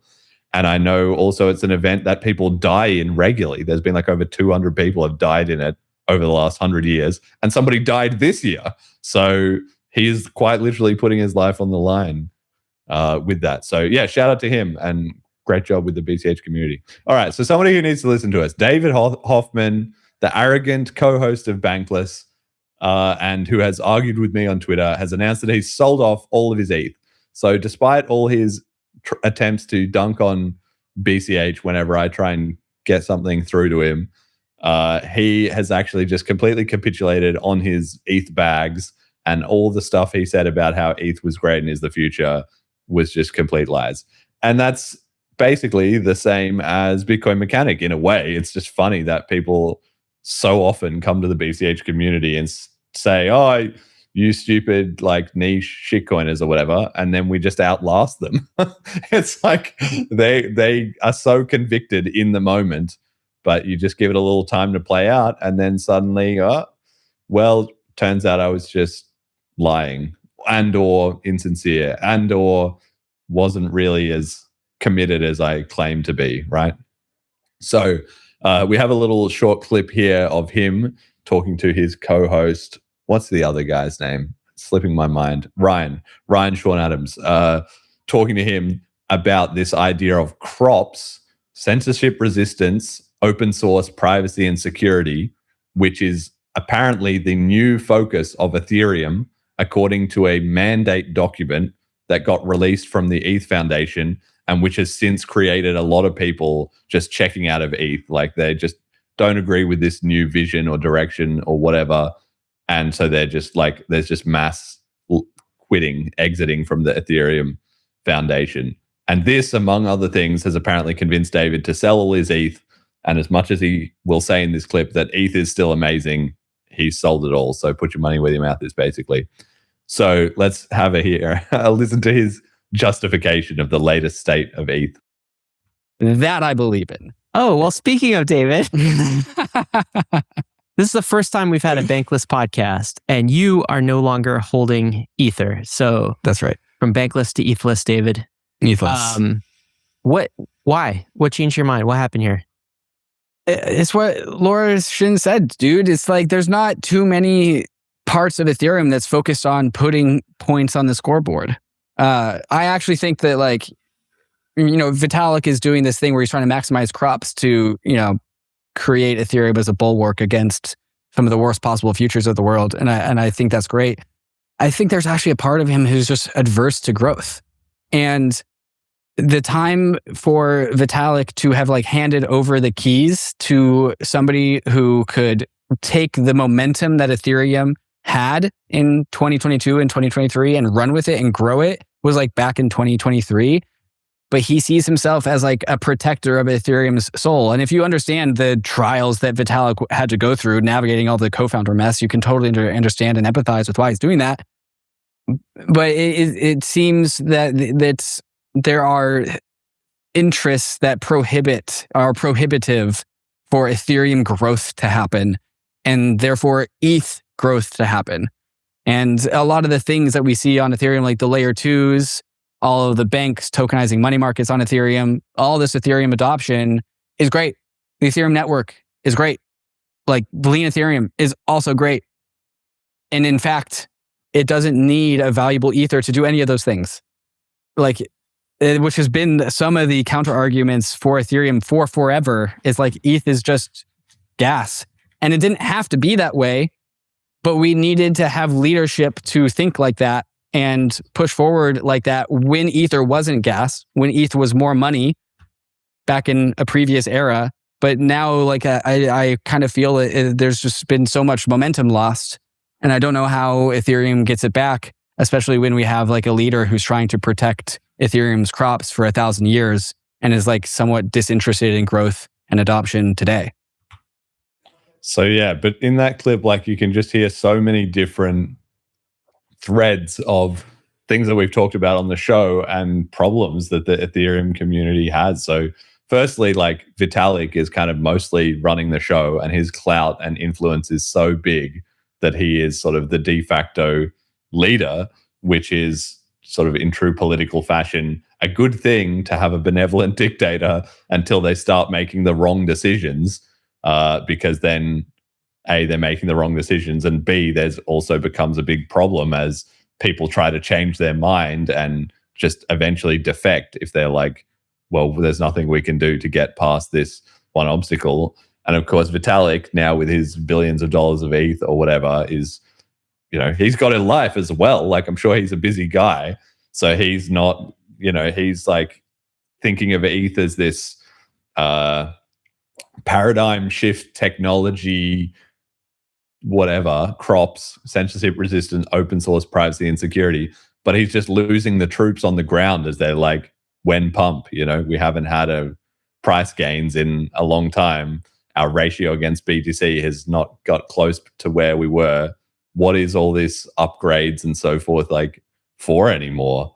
And then, like David says, they're losing ground on being money. Like BTC is not very money, and ETH is even less money. But they've kind of, you know, got a bit lost on the vision there. What are we doing? It's more just infected by TradFi, or it's just DeFi speculation. And like, yeah, it's just crazy how David says, oh, the layer 2s are great, and the lean Ethereum that Justin Drake is doing, that's going to be great, and this is all great. But I've just sold all my coins because actually it's not great. It's all nonsense. Paper right? hands, David Hoffman. Yeah, exactly. So I just wanted to make a bit of an example out of him because he's kind of in the same category as Bitcoin Mechanic. I don't know how many of these guys I just have to wreck on Twitter over and over and get vindicated until they actually think, fuck, we should stop arguing with this guy. But in any case, you know, it's not purely just about me as well too. It's just kind of a demonstration that Ethereum, BTC, they're both in this scenario of being like lost. You know, the vision of what is actually the point of crypto, what is the point of Bitcoin, what a peer-to-peer electronic cash system, like they've both just lost the way on that, and they're going to be subsumed by TradFi vultures that have infected the whole system, and they're never going to be money for the world. And that just stands in stark contrast to BCH, where we're doing a great job. Everybody is aligned. Everybody's having a good time. Okay, the community is small, but we're on a strong mission. Everybody's clear with it. And like Fiendish always says, we've got to stay clear on it. And because this is what happens if you lose track of it. You know, this is where the problems start. I realized we forgot to play. We had a clip of Joel, his review of BLISS, and actually this kind of ties it together nicely. I can throw it on. Maybe we can just let's play that now, because I think what he had to say about BLISS was also quite enlightening and on this. So hey everyone, the Bitcoin Cash BLISS conference just wrapped up. As you can see, the room is pretty empty right now. It was a very good conference, I would say, compared to the other ones this month in particular. It was very focused. The people were very much on the same mission, very aligned. Everyone showed up to the talks. It wasn't a big milling around side event kind of a thing. Definitely focused. The Bitcoin Cash community is building a surprising number of cool tech. And I have a lot of, optimism for the community. There's a lot of new faces who are driving things forward. So it's not just a bunch of old school bag holders just trying for one last pump. It's a thriving project and lots of synergies with the Dash community coming up. Of course, we always talk business, talk adoption. And I think that there's a good chance the communities work closer together in the future. So it's been a great trip. Thanks everyone for watching. I'll see you at the next one. And if you watch as well his other reviews, Joel, I mean, it was great he came. Shout out to him. And it was really cool to meet him in person. I'm glad he had a good time. But in that and also in the other interviews he's done, he's just talked about how things were so much more like aligned and focused at the event, right? For a small community, like a lot is happening and everybody is on the same page. And he and I always argue about maximalism, where he says, no, toxic maximalism is evil and you've got to be willing to experiment with everything. And I say, well, yes, you've got to be open-minded to new ideas, but you need to have your 300 Spartans. You need to have everybody on the same mission, because it's much better to have no Spartan than have one that is either going to defect or fall apart under pressure, because that's just something you can't rely on. So you have to have a committed group of people to do anything great in the world. And we have that in BCH, and it's so good.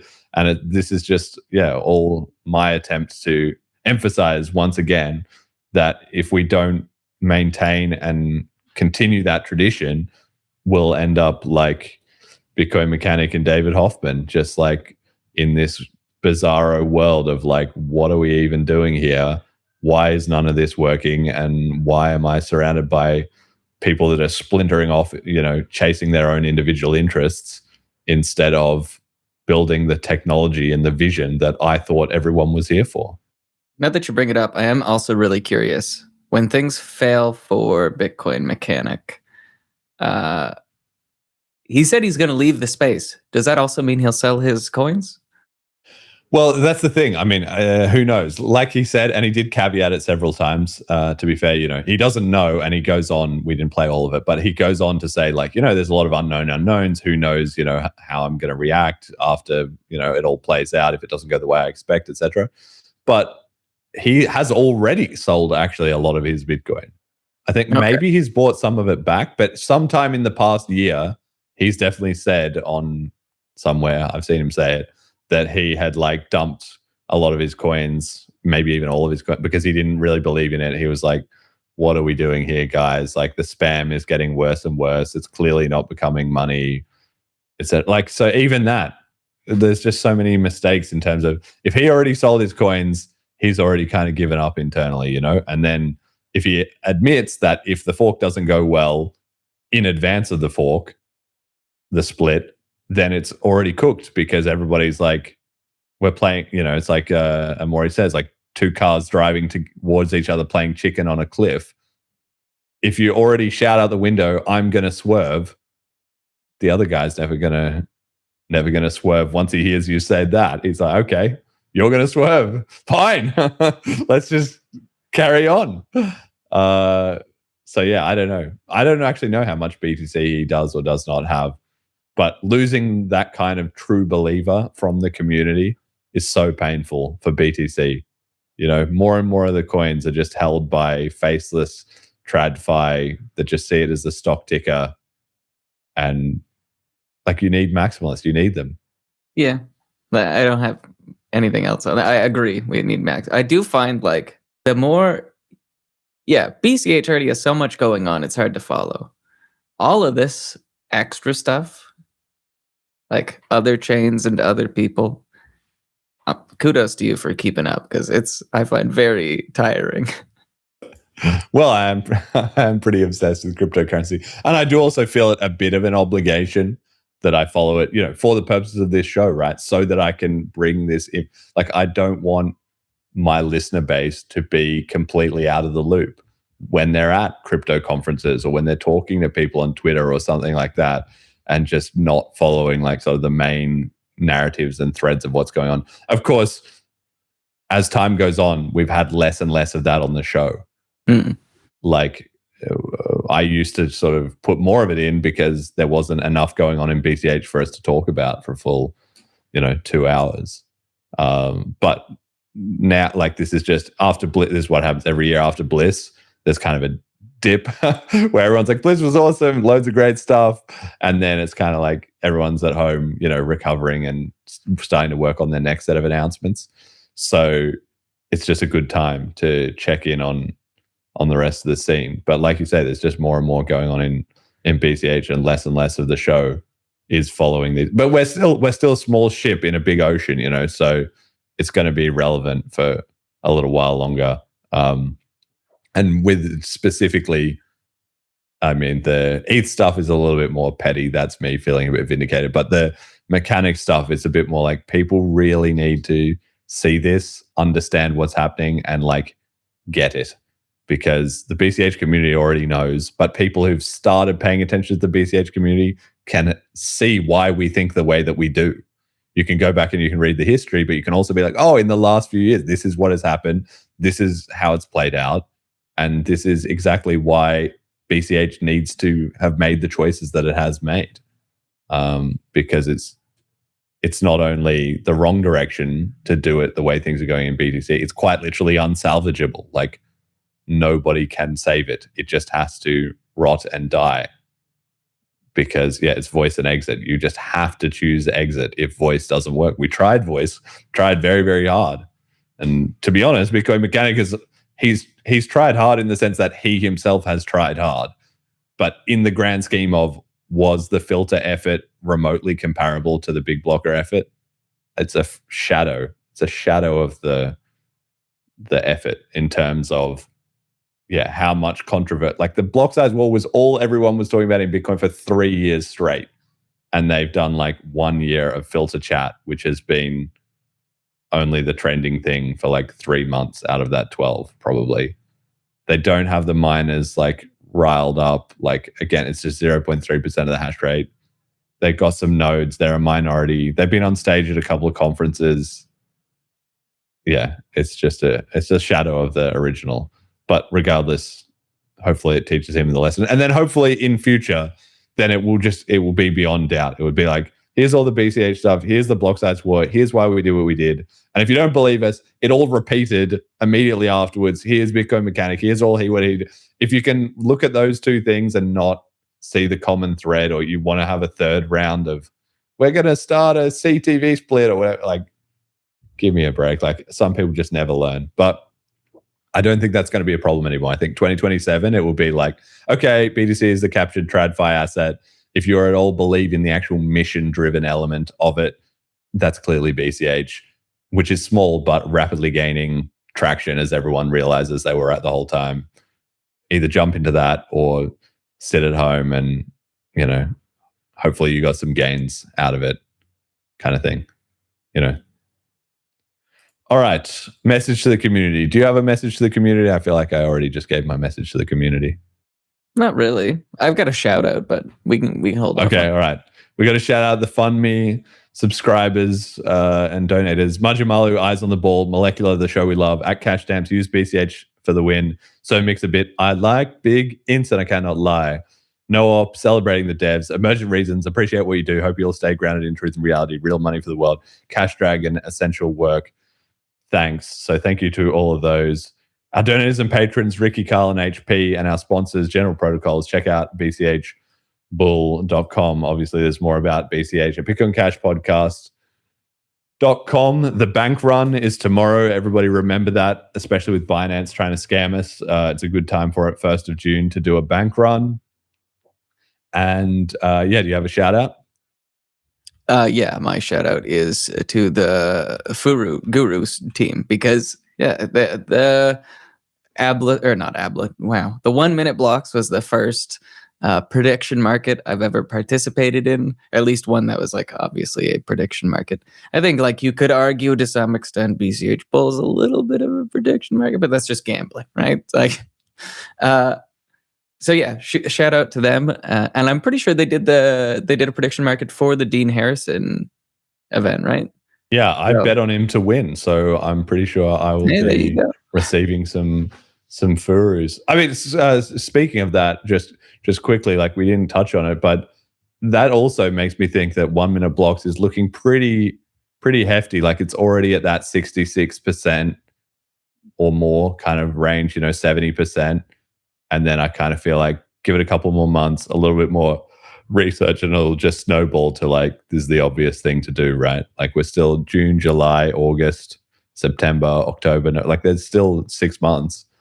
But it seems like the critical mass threshold already seems to me like it's been reached, and the polling sort of confirmed that. Yeah, I do wish that we had more people respond to the handout in general, but yeah, we only got 29 out of like the 71 people there. Partially that might have been just because checkout was a little bit messy. That was partially on us. But on the other hand, I guess also some people didn't care enough to do it, or they were already busy chatting or whatever. But isn't it like 30 is the statistically relevant sample size for a lot of stuff? So I feel like we basically hit, like it was a good enough sample size to be meaningful, and 20 said yes. So I don't know. All right, our song to play us out is from the amazing Michael Saylor, who posted up this AI video rap song that he made.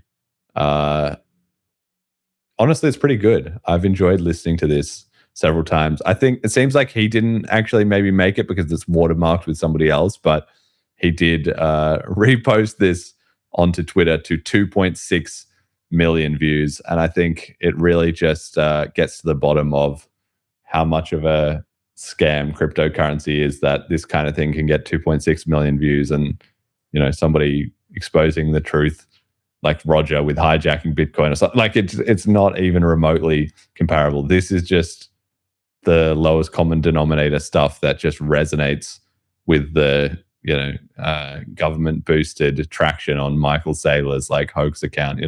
But anyway, this song is actually a bit of a banger, so enjoy. AI slop for everyone. All right, thanks for listening. Until next time. Let me recap the earning call. Yeah.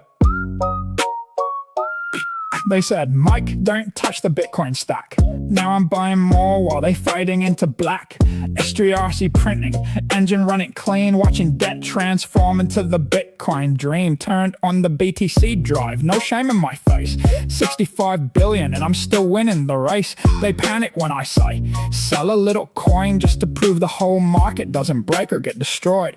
Company fine, Bitcoin fine, world still spins. You scream Ponzi while the weak cave in. Bitcoin getting stronger every cycle, reborn while I keep building through the middle of the storm. I'd like nothing better than to rip your wings off. Every short position getting weaker when we lift off. I'd like nothing better than to rip your wings off.